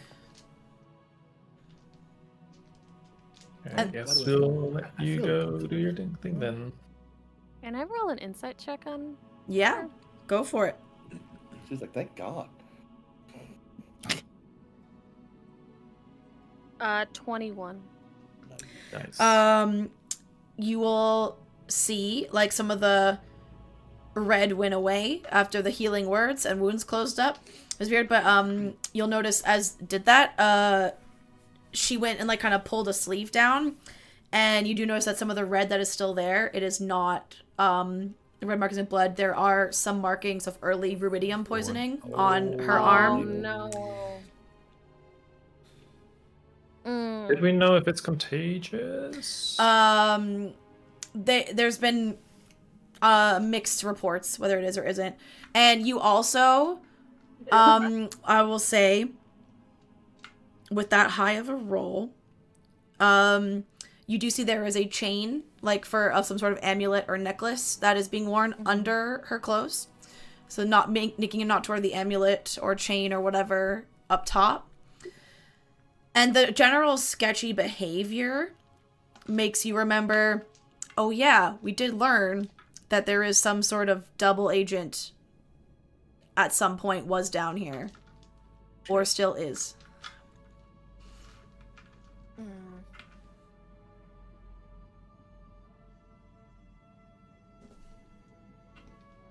Can I ask her how long she's been down here?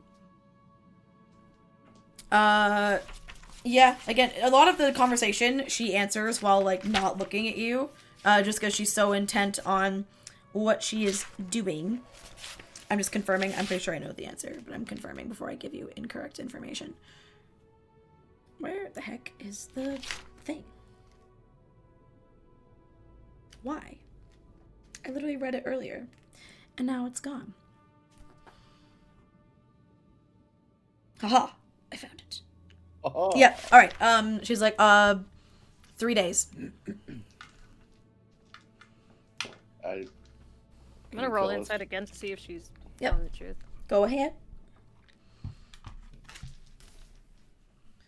22. Yeah, she answered so quickly and without hesitation. It's either the truth or, like, the best well-practiced lie you've ever heard, but it doesn't seem like this place is very, there's not a lot of people down here anymore. They have reduced the numbers of those allowed in Cael Morrow, so it's not many people she'd be talking to very frequently. Maybe we're looking for the same thing. What tablet are you looking for?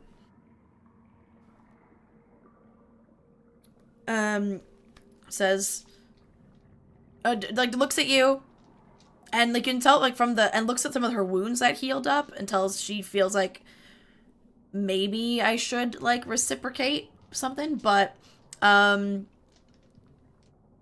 just says, looks and says, I mean, what we're all looking for. Tablets with historical information related to the Calamity. This place is a gold mine for that shit.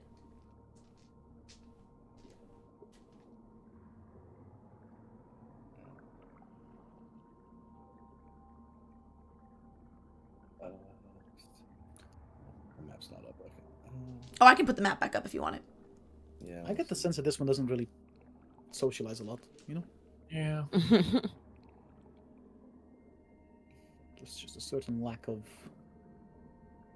well, a lot of things.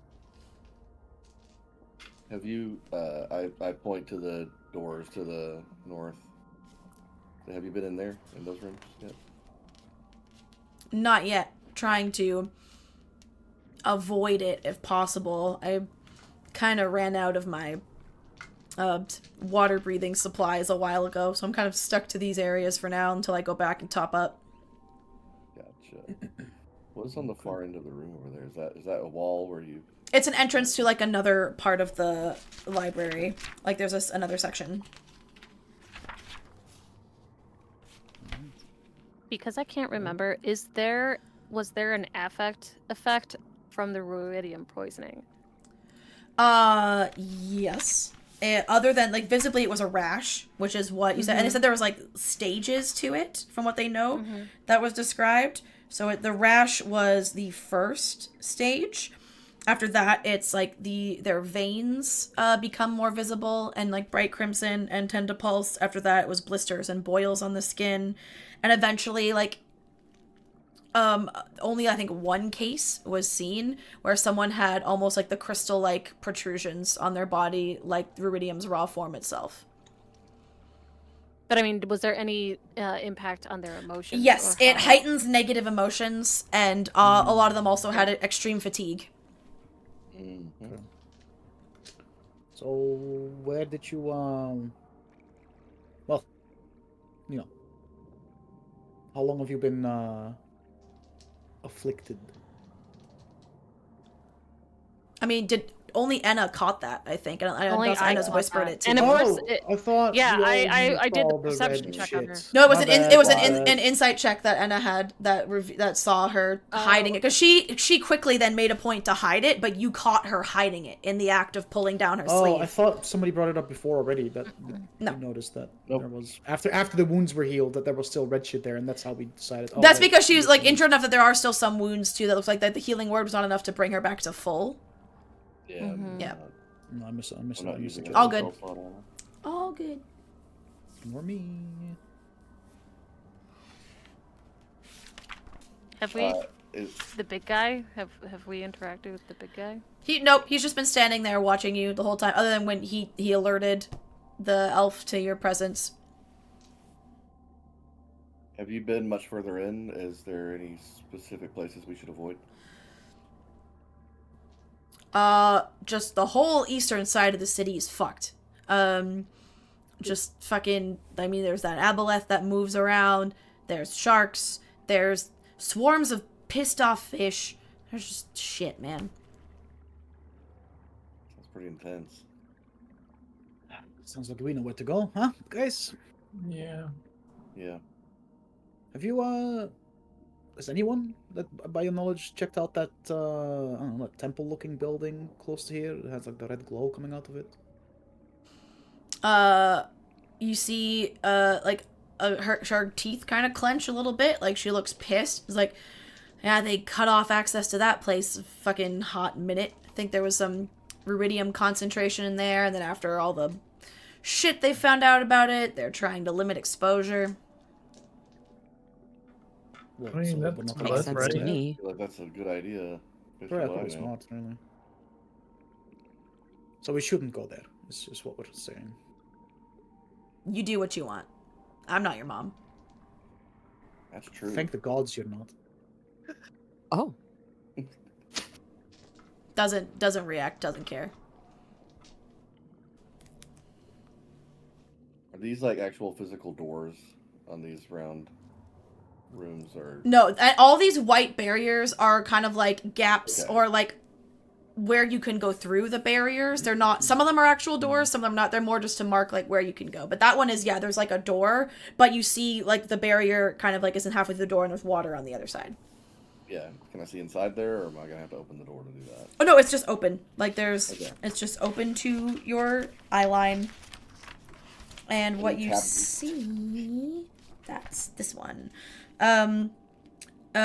You see that there are more tablets on the ground. There is a hole in the roof, but then what you see when you look in, kind of like circling in the center, is a swarm of fish, which seem to be almost like spiky. Like have you ever seen like lionfish in the real world? Yeah. How they almost have like spines and like protrusion. They're like similar, not brightly colored or anything. They're like all black and gray, but they have very angular like spine looking protrusions on their fins and their back and stuff.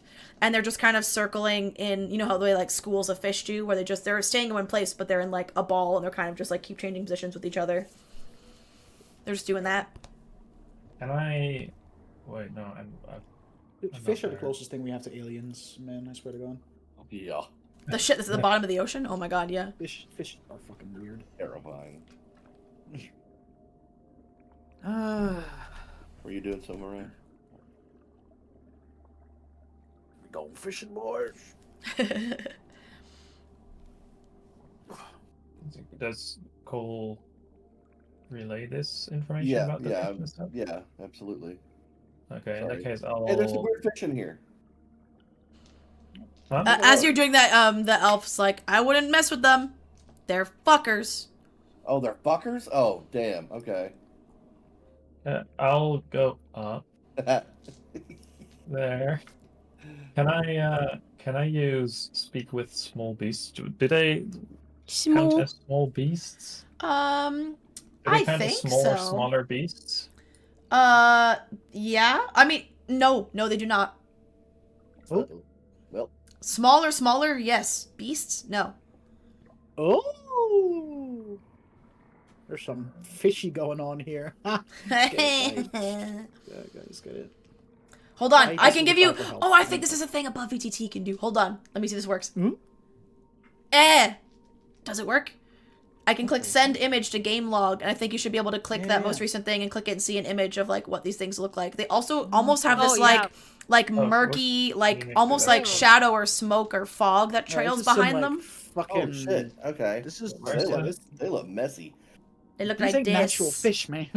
So these are nasty little fuckers. There you go. For stream, I moved them into stream to be visible, like that image I sent you guys.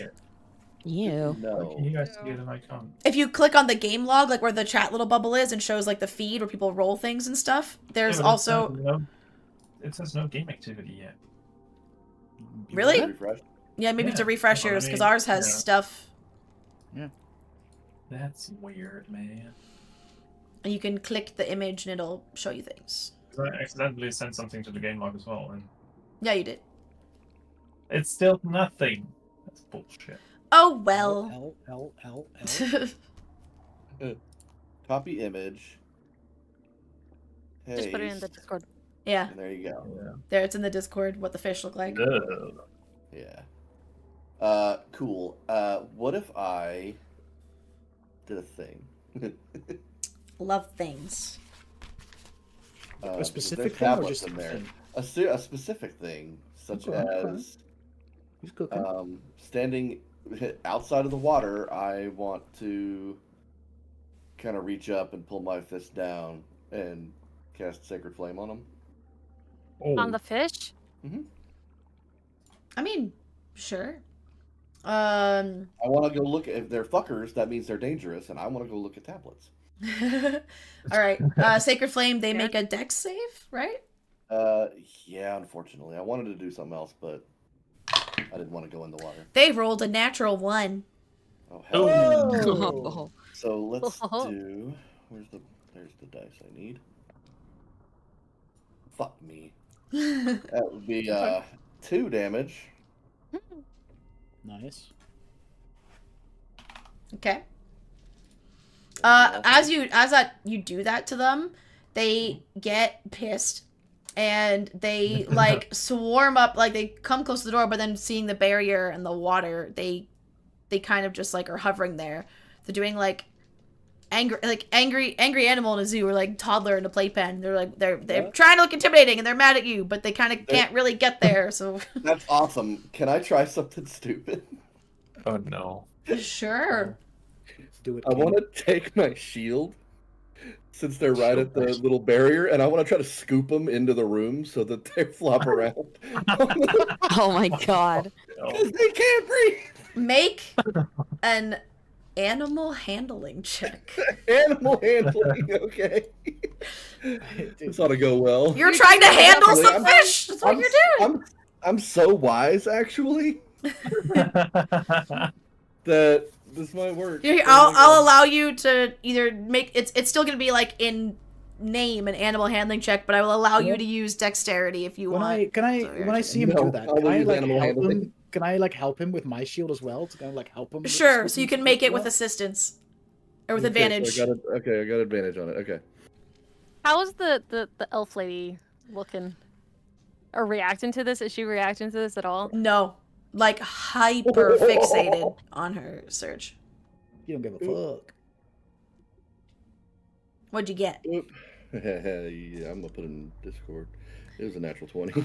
Okay, then yeah, I'll say you you scoop out a bunch of them and they just start flopping on the ground. Yeah, they do. Around you. There's still like a bunch of the swarm. Like it is a large, like there's probably like dozens of these fish. Like it's a big swarm. You gonna make me do an animal handling check? I start stepping on the fish that are on the ground. As you start stepping on them and you pull some of them in there, I need Orion, Cole, and Fury to make a wisdom save. Okay. Oh no. What the fuck? Hey. What did I do? 10. A 19. I would probably move away a little bit, by the way, at this point, if they're doing that. I figured, yeah, we're like standing on the side of the door. And you still gotta make the save. Yeah, no, that's fair, but like I would have moved back a little bit. What'd you roll? 18. 18? Alright, who rolled a 10? Fury? Since you're the one stepping on them, as you step on them, you just feel, it's almost like this wave of just intense sorrow, of all things, wash over you. And for a few seconds, you just feel like bogged down. You're very in your head, and you're just like doing the thing like sad girl hour where you just think of everything bad that's ever happened to you and you like make it worse. But then it goes away in a few seconds. The fuck was that? What was what? I keep scooping. I don't know, I just felt really sad for like a moment and then it was gone again. Weird, you turn that frown upside down, bud. Yeah, okay. Crush another fish. Roll it again. As every time you crush a fish, you technically have to make that save. I look at him and I'm gonna be like. The thing is, like, Fury A is like he's dumb as bricks, so he's just like, oh, that was weird. Let's do it again. You know what I mean? Bro, you don't have to do that. Like they can't breathe air. Yeah, like they will die on their own very rapidly as you leave them here. Yeah, but that's like I don't know. That's cruel. It's making you sad. Why would you keep doing it? Yeah, but this also makes me sad. Like this is just cruel. It's not a little fucked up. Yeah, this is... They're good. They're okay. All right. I mean, if you, go check out the tablets, then I'll stop. Okay. No. I mean, I'll wait right here. Okay. Roll. I got this, guys. These fish. Cole. Yeah. Roll. What's your? Let's say roll 4d10 for me. 4d10. Yeah, or a d10 4 times, and I just need the whole total number. Yeah, I got you. I got 4d10 sitting right here in my hand. Oh no. That's a whole lot of fish. So that is 19, 21, 22, 23. Okay. She says, "Oh shit." Nope. So you've reduced the swarm. You've reduced the swarm by about 25% of its size. Of the fish you have dragged out and murdered. 6 of them. I've got about 6 of them so far. Well, I mean, what's the, what if I just quickly go in? Go ahead. I was just trying to prevent it, but I'll heal you if anything bad happens. I'll come and I'll save you. Yeah, fuck it, man. I will tell you that if you enter that, then we're gonna roll initiative because now you're in a place where they can actually like get at you, and you have initiated hostile action. Your party, so I'll need everyone to roll initiative, please. Fuck it, boys. We're going in. Well, heck. Well, heck. Nice. Natural 20 for initiative. 8. Move away. Combat tracker. Add to combat tracker, and they rolled this. Everyone else, what did we get? Cole. Cole, what did you get? 8. Okay. Neri. 19. Enna. 5. Very okay. Orion. 23. And we're just gonna say Fred goes on your turn for now because it's easier. Cool. Orion, you're first. I know you're not like in there with the fish, but we have to do this in initiative order now for the sake of Fury and the fish. So, tell me what you're doing. Fury and the fish. Fury and the blowfish. Fury and the blowfish. Excuse me. Oh man, I kind of want to do this, but then Fury is in there. I could take it. I mean, okay. Can I put my hand like slightly through the barrier, just slightly, and then cast Shock and Grasp? Oh god, I can't take it. 1 second. That's got to be an auto crit. They're in water. I know. I won't. No, it doesn't have to be. But... All right. So I'm sorry. Repeat what you're doing. I had to check something. Can I like push my hand slightly through the barrier so it's basically like touching the water, and then cast Shock and Grasp? Yeah. Sure. Like try and grab onto a fish. Just bzzzt. Well, I'd imagine that it would do a fair bit. Water I need conducts to all make a that melee stuff, spell bro. attack with that. Since Fred is with me, I guess advantage. Sure. Oh, that's double. I guess, you know. It's like the most like. That's like the most DM. Sure. Fucking it's 23. Fucking pet, dude. 23. Yeah, that hits. Roll your damage. What's your damage, bruh? How does lightning damage work in water? Like, should it be augmented? Exactly my point. Should it be like double? Because is it an AOE now? Like, is Fury fucked up now? Because Fury's right there. Yeah, that's what I mean. Like, it's. Are there D&D rules, or can I make them up? That is the question. See. Technically, I can make them up anyway, but it's up to you, man. If you want to fucking fuck me up, go for it. I'm thinking more of just like doubling the damage or if it hits, I'd say it's an auto crit because of the water maybe, and you can roll it like crit damage. Let's do that. That sounds fun. Let's go. So it's treat it like a crit, so it's max damage plus what you rolled. Okay. So that is, let me see, because yeah, okay, so it's 2d8. Where's my d8s? Where's my d8s? So it's 16 plus this. Oh, wow, I rolled trash. That's 20 points total. Okay. The lightning damage. So a bunch of fish from the swarm get like fried and just drop to the floor around Fury. We'll say Fury, you take 2 stray points of lightning damage. Ooh. From being nearby. That's generous. How many? 2. Only 2 points. Okay. He's a storm bro. He's probably like, you know what? I don't even mind. I ritualistically zap my nuts every night before I go to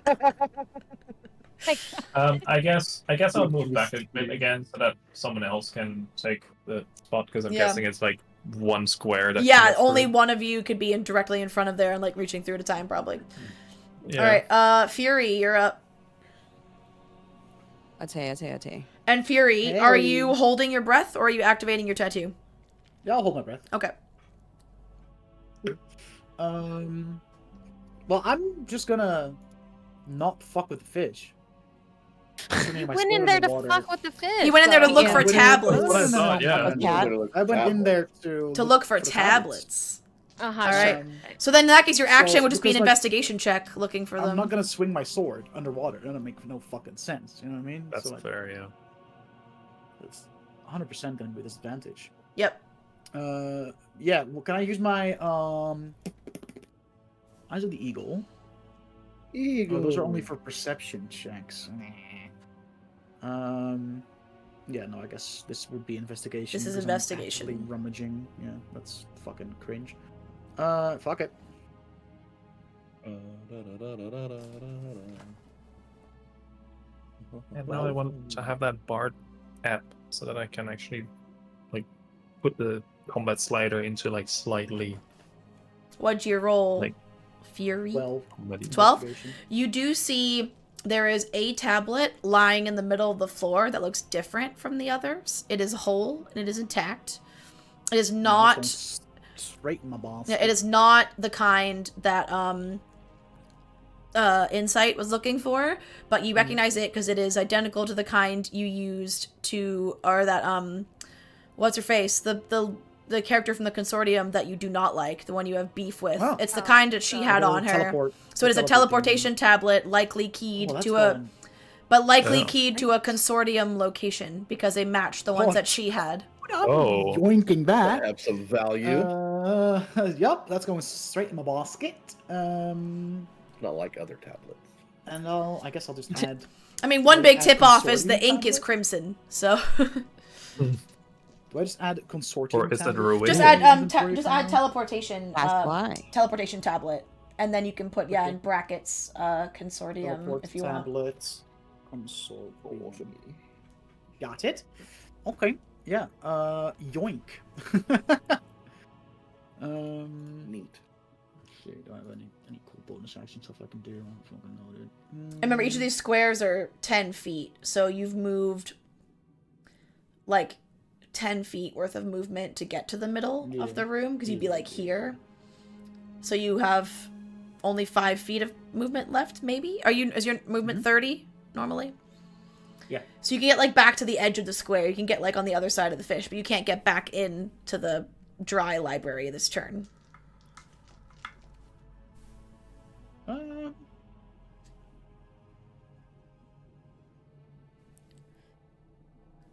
I'm gonna do something quirky and funny. Oh, pardon me. You're so quirky and funny. Use my bonus action to use my Storm Rune, and you'll see that Fury is just going to sit down, crisscross applesauce on the ground and not move. Okay. Oh no. Next up is Neri. That's me. Let me see here. Wait, where's the combat chart? Oh, there we go. It wasn't automatically open for some reason. Tay. For fish. So I have so many new things. I didn't put the full-on battle music on because this is like the weirdest initiative. It's like, again, you're not even in there to fight it. We just have to do it for the sake of them like inflicting damage on you, how it works. So I still have just the underwater like exploration atmospheric music, which right now is real chill and kind of a vibe. It feels really weird to be playing while we're in initiative order. I mean, I'm going full Witcher, dude. So how was damage working again for lightning? If you hit, we'll treat it like a crit. Okay. Then I'm going to attempt to hit with a Witch Bolt. Just level 1. I'm going to, because I'm in this prophetic state, as they describe it, until the state ends, for a minute or until I'm incapacitated, until the state ends, when you or another creature you can see within 60 feet of you makes an attack roll, saving throw, or ability check, I can choose to use my reaction to give them advantage or disadvantage. So I'm going to give you advantage. Well, there you go. Just by sitting there. Nice. Okay. And well, Neri, I'll say you have to move 16. like to here to make that roll. So you need the straight line. Okay. But it's fine. That's fine. But yeah, so my first roll was a 16. Mm-hmm. And second roll was a 23. Yeah, hits for sure. So treat damage like it's a crit and tell me how much you do. Okay, so minimum is 12. Okay. Plus whatever I roll on another d12. Sorry. So 18 total. 18 Nice. total? Okie dokie. And that will, I believe, be everything. I don't think I have anything super cool for bonus actions right now, except for like Bardic Inspiration, but Alright, it is do that. the swarm's turn. So they are going to, the swarm can occupy the same space as a creature. So they basically start swarming completely over meditating fury. So I'm going to put them like that. They're slightly off center so you can still pick up your thing, but they are like on top of your space Dutch for this. And I need you to make a wisdom save for me. That's fucked up. That was rude, to be honest. Oh, well. I'm just sitting there, minding my own damn business. That's for 1. Yikes. So 0. Oh, So no. 0. Okay.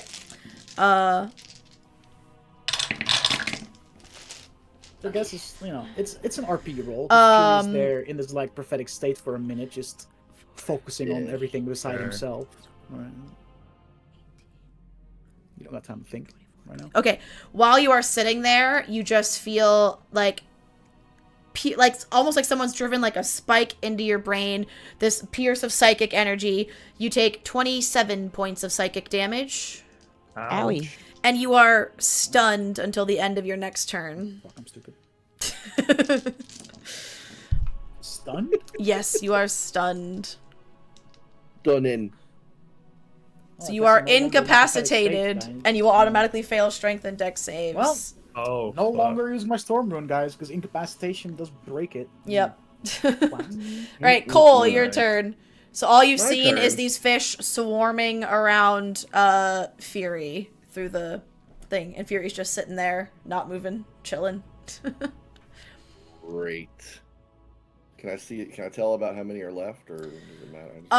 You have about 2/5, 40% of the swarm are left.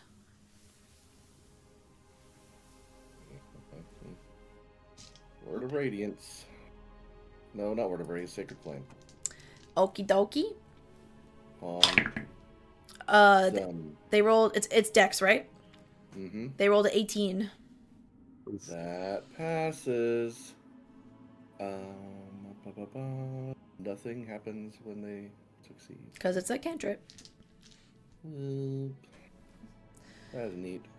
There is a lightning bolt maintained between them and Neri, because Witch Bolt stays up. Yeah. Yeah. Anything else, Cole? Maybe. Let me see here. Maybe. Do I want to use a spell slot? No, I don't. The age-old That's question. it. All right, Enna, you're up. That face. The fire girl can't do anything. Oh, what the fuck do I do, face? I can destroy water. But That's a lot of water to destroy. Yeah. Well, like a 10. And it would be instantaneous, right? Like it would just be a moment. Yeah, and then it would all fill right back in. Yep. Oh. I could do entangle maybe. But they're not like, are they physically touching him? They're mostly swimming around him in a circle, and they like periodically will come in to like snap around him or like bite him. But again, the damage was psychic. So right now it seems like they're almost telepathically fucking him up. But they do also have very sharp razor teeth. Love a good telepathic fucking.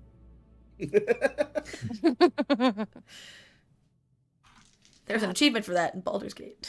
Take what we can get, right? I can try and entangle to pull them away from him because he's in the center, right? Ooh, yes. And fun fact, we'll flavor the entangle so it's kelp instead of vines. Seaweed. Nice. Love. Okay. I'll cast it. Yeah, I'll cast entangle at first level. They have to strength check of 16. Okay. Or spell save DC. Yeah, spell save, yeah. And it's still strength because it's like, are they strong enough to get out of the vines? Yeah, they're strong enough, yeah. That is a 12.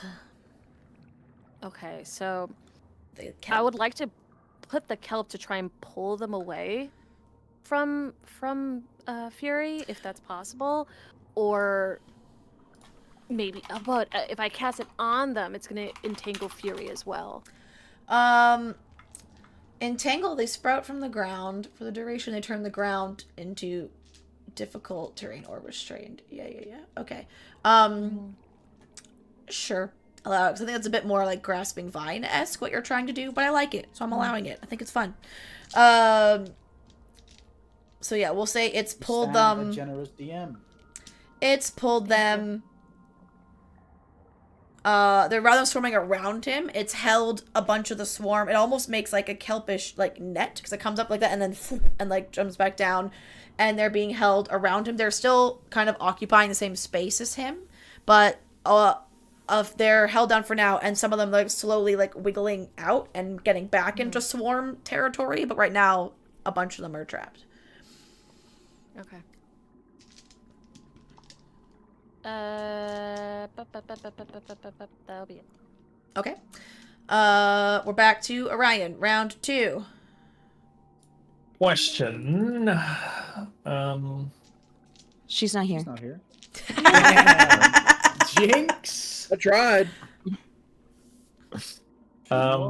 So normally, if you do like a ranged attack, if it's beyond the range, it's an automatic fail, and within the range, it's with disadvantage, right? When making a ranged weapon attack, automatically misses a target if it's beyond the weapon's normal range. When it's through water, and even within normal range, the attack has disadvantage. So it's disadvantage. You know, there's 2 ranges to an attack. The first range is disadvantage. The second range, underwater, doesn't hit at all, no matter what. Right. So that's as a ranged weapon attack. I don't know about ranged spell attacks. Oh shit! I mean, yeah. But like, mentioned, then it goes as normal, right? Yeah, because magic is not to obey physics, so. But does I'm guessing like a firebolt. That's just regular fire that you throw around. Yeah, right? And it says creatures that are fully immersed in water have resistance to fire damage, so they take damage, but it would be less. Because I purposely made underwater combat cheat sheet on my DM cheat sheet. Fair. But what about my psychic blades? Are they also affected by water in that sense. They're pure. That's a spell, right? They're pure psychic energy. It's an ability. It's one of my abilities as a rogue. Read the text out to me, please. You can manifest your psionic power as a shimmering blade of psychic energy. But then do you still, like, physically, like, swing this psychic blade? Like, are you making a physical attack with the psychic blade? Or is it, like, free of you and you, like, send them with your mind, like, to, like, stab something or something like that? I don't know. I guess. I mean, I guess, like, out of habit, you would still swing it if you swing it. Like, if you throw it, you still... Then I'd say like, it's still with disadvantage. Okay. I won't do the auto miss part. Like, you can make the attack at either range, but with disadvantage. It only has one range anyway. Like, it's 60 feet, so... I'll say with disadvantage. Okay. Well, first attack with Frank would be straight roll then. Yeah. The otter can take your little blade and swim forward with it and stab it into them. That's how I'm picturing it with his help. Like, you summon the blade and then he, like, helps it see. That's actually amazing. That is a 24. That hits. Hell yeah. So that is... Oh! Wait. Sneak attack? Does that apply sneak attack? It's any attack that would have advantage, but you also have disadvantage, so you can't do sneak attack if you would have disadvantage, even when the advantage cancels it out.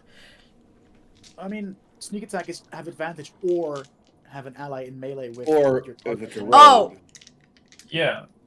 I guess Fury's also in melee with them, so yeah. But I thought you still, because, like, for example, in Baldur's Gate, even if you have advantage, but if you also have disadvantage, it won't let me use sneak attack, because you need to, it says, it's, the other rule is, and you cannot have disadvantage on this roll, and when you have both, it doesn't count. Well, that's Baldur's Gate. Baldur's Gate does take some creative liberties. Do they? Yeah, it's not 100%? Yeah, there are definitely things that Baldur's Gate. You don't need advantage on the attack roll if another enemy is within a target 5 feet of it. Yeah. Okay, then sure. Yeah, you can do the sneak attack damage.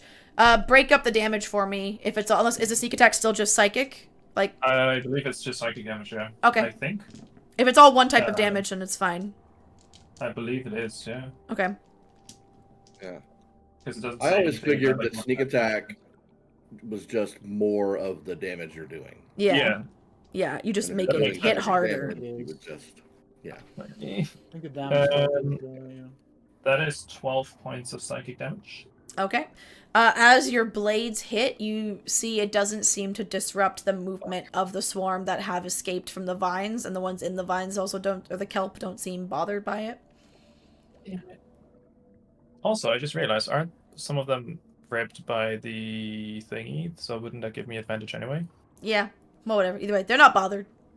Okay, no, that's fair. Okay, well then, for my offhand attack... Huh? So this fucking weird mindfuck fish don't take psychic damage? I'm surprised. Yeah, I guess that makes sense. But it's the best I can do, I guess, with my attacks. Worth a shot, you never know.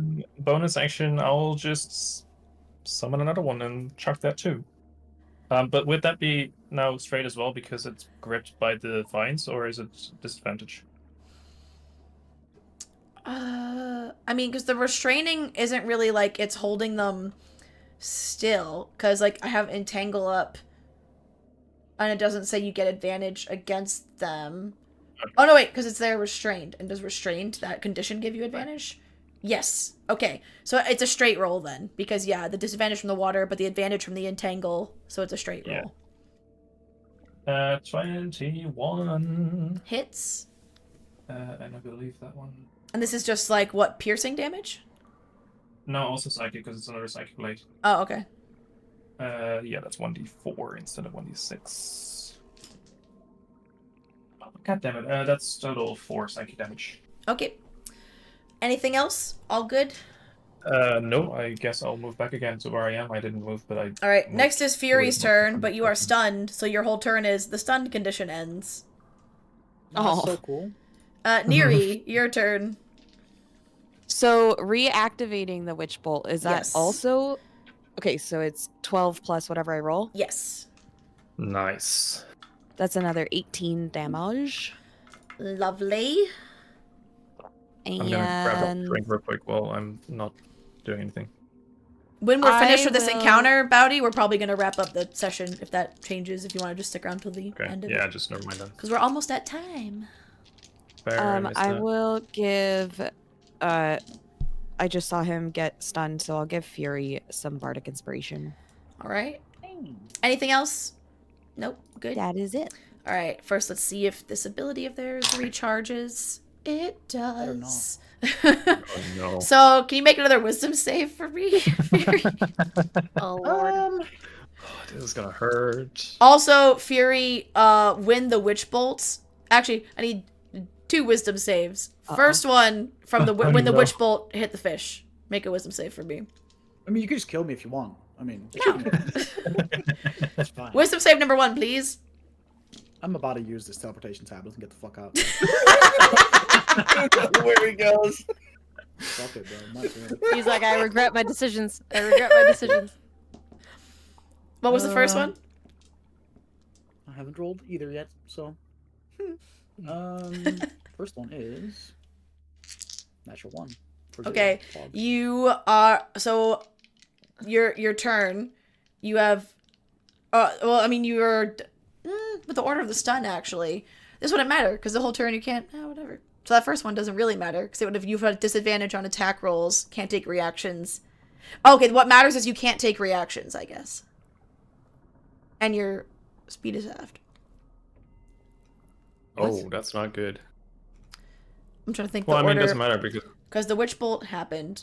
Yeah, okay, so no, this does count. So right now, you can't not take reactions and your speed is halved as these waves of intense sorrow start to just, like, wash over you again. And you are the most depressed you've ever been in your entire life right now. And now make a second wisdom save for me. Because that first one was when Neri witch bolted them, that triggered. Now this is what they're doing on their turn, is this second save. 9. 9? Okay. Oh, boy. Use that tablet. You take 20... He's probably gonna be stunned again. You take 20 points of psychic damage and are stunned again. Oh my god. Cole, your turn. Why did you go in there again? Pick up a fucking tablet, guys. Room for tablets. But you already picked. We had such a good thing and going. then you sat down. Okay, Yeah, because I thought I was gonna do something cool. I didn't fucking think that this one school of fish would deal 30 damage. Fucking This one school of fish is gonna school you, dude. Yeah. Oh, all right, Captain Hindsight. Druids over here, like, mess with nature, get schooled. If it makes you feel any better, what fish, a lot of the fish that were restrained have been fried by the lightning, and there's not many of them left. There's only a little bit left. I mean, I'm just gonna try the Sacred Flame again. Hopefully it hits. Okay. Crazy that, like, only that's a 6 this time. So they failure. fail. So we'll take that 2d8 damage. Let's go. 10 damage. 10, lovely. Hang on, 2 seconds. Nope, that doesn't work. Well, that doesn't. Let me see. This combat music I have on is so intense for this fight. Here's me that just has water sounds. Like Baldur's Gate combat feels pretty music. intense on my end, guys. I'm just saying. Like, it's pretty intense for me. Oh damn! You'll be fine. Never mind. Fine, you'll be fine. I'm listening to Elden Ring boss music. Oh hell yeah! Yes. Anything else, Cole? What's the deal? Blessed Strikes. Ooh. I forgot I have this. I can also deal 1d8 radiant damage on cantrips or weapon attacks. Okay. Oh, so roll it twice then. One for now, one for when you hit earlier but only did like 2 damage or something. So roll it twice. That's so total of 8. Total of 8? Okay. I got 2 4s. There's like a handful. There's like 3 fish left circling Fury at this point. Cool. Anything else? No, that's gonna be. Well, hang on. Actually. Actually. That was a cantrip. That was a cantrip. So that was a cantrip. So you can cast a spell. I can cast a spell. So I can cast Healing Word on. You can. Fury, to give him 1d4 plus 4 health points back. If I can pick up my dice. He cares about me, guys. That's 7 points of healing for Fury. There you go, Fury. Hey, There's another spell slot down. Let's go. Yippee. So right. are the fish still restrained? All the fish that were restrained got zapped in the witch bolt. So there's like 3 or 4 fish that escaped that are still swimming around. Okay, so that's the case. I dropped it. Okay, Anna, your turn. Fury doesn't look great, does he? No, he's seen better days. Excuse you? I'm just looking at your hit points. I'll have you know that I'm fabuloso. True. Oh man, oh wait, could I? Ooh, but I can't touch you though. I mean, you can. Sure, just go on in there. I'm not going in there. Be my guest. Nope. You're like, That was just no, I'm okay. I'm okay. The druid's gonna be okay. She doesn't want to go in the water. She's okay. She's okay. Druid don't want to fuck with the fish? That's fucked up. No, you're not supposed to fuck with the fish. It's like your whole entire spiel. There has to be reason behind it though. Oh, okay. You just went in there to fuck with the fish and to grab a tab. No, I went in there to pick up a target. See, I can do Moonbeam, but if I do Moonbeam, Oh yeah. he's in there still, and I Sure can't is. do it. I can take it. No, you can't. Can you take 2d10 right now? Can you? I mean, Only if you didn't roll max damage. I was gonna say, yeah, there's a chance. There is a chance, but I don't want to be the reason why he dies. I mean, I spent 300 gold Oh, on diamond also, earlier. I can wouldn't bring him back. I wouldn't recommend because he's stunned, so he'll automatically fail the save. Yep. right. Oh, I can take it. Yeah. yikes. I can take it. I mean, I'm scared. Tomorrow I'm getting killed by a dragon, guys, in Dungeon Select. That's what's happening. Fucking you up. No, you Getting should murdered. intentionally jump into a dragon lair when you didn't have to. We're already in it. That's where we left off. There's a skeletal damn. dragon and 5 half dragons, like how chilling. fucking- No. What's the distance? Pick the wrong week to fuck with Okay, me, Lord. I am Hey. square 10 feet. Can I do Thorn Whip? Yeah. There we Water? go. Could I do It's magical. that?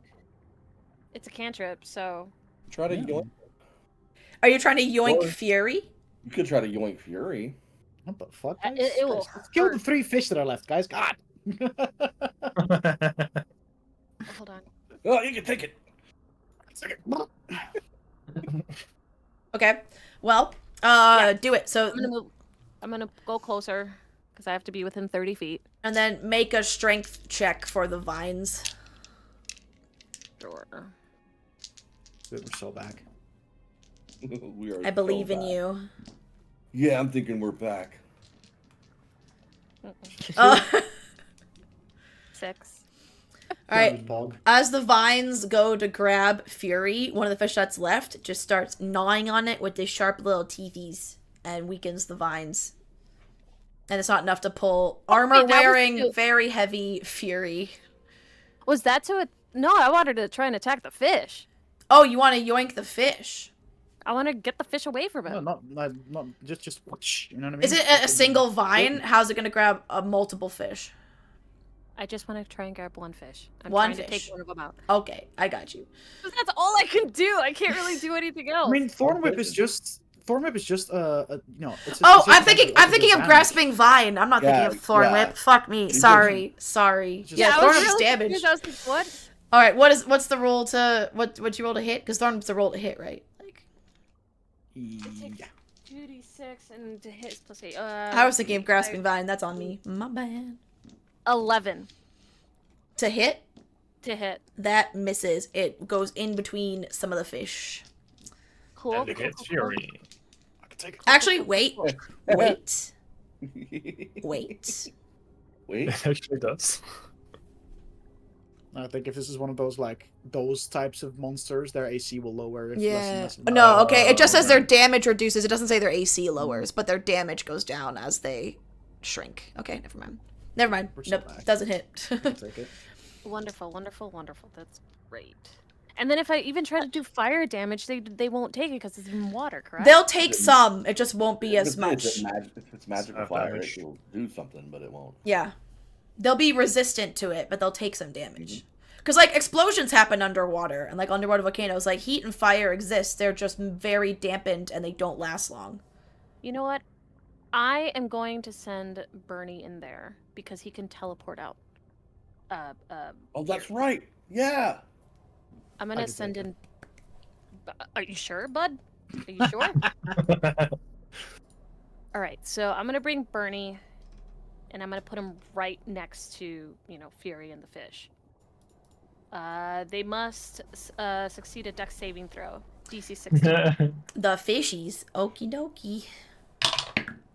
Doesn't Fury autofill that?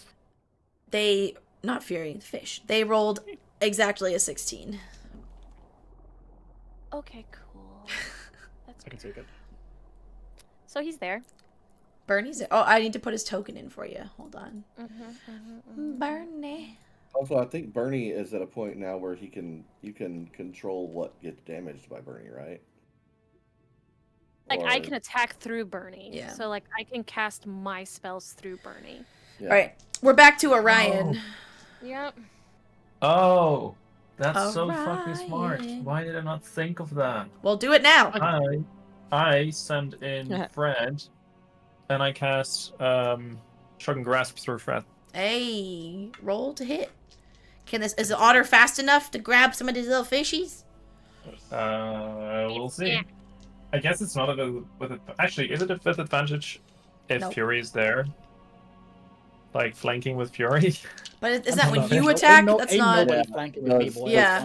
He's incapacitated. God damn it. Or you're flanking. So. Oh, it's still a natural 20, so I'll take it. Alright, what's the minimum damage you can do? It's 16. Okay, don't worry about it. You send Fred in, and Fred immediately grabs on and he does the otter thing where he's like on his back and holding the fish kind of like in his chest and zaps it, and then the zap spreads to the other fish because of the water, and the last fish dropped to the ground. Fury, your incapacitation ends. And it's been 18 seconds that those fish fucked you up real good. Holy shit. Just for how much your air is left. We're still in the first minute. I leave the room and I'll look at the group. Not a fucking Did you word. get the tablet? Not a fucking word out of any of you motherfuckers. I would love to know if the elf lady over there did she actually stopped what she was doing to watch what we just did. Not once, but heard the not a word and it just laughs, like under her breath, like giggles. And then you hear, told you. I'll get some sushi tonight. I'm throwing an empty vial in her general direction. All right, and that is where we will wrap it up for today. We'll continue your exploration of the drowned city next session, which either, for those watching, will either be March 16th or March 30th. We will confirm when we know for sure. We'll let you know on Discord and socials as per usual. But yeah, there you go. You had your first encounter with some denizens of Cael Morrow. I hope you enjoyed it. That was probably the coolest thing I've ever done, guys. I feel so awesome. Yeah, that was cool. And you got some banging new tattoos. If we were cool enough to have art, imagine the art people could have fun drawing you and your new tats. Be great. All right. Thanks for hanging. Anybody hanging with us and watching, we appreciate you. We have Dungeon Select tomorrow. Me and Dutch over on that channel. Our Witchlight campaign is back on Briar's channel. I wasn't there, but it's back. I'll be back next time. Check it out. And I hope I'll be back streaming some more on Monday. Make sure to check out our players and their various links. All wonderful creators. Dutch, do you want me to change yours to just Dungeon Select or leave it at that Dutch Geek? Yeah, just make it Dungeon Select. Fuck it. Yeah. Alright, I'll change that another time. I use the most anyway. So. Thanks for hanging, everybody. We'll see you next time. And as always, sessions go up on YouTube if you miss any. Yeah. God, I can't wait to play Helldivers for the rest of the night. Oh.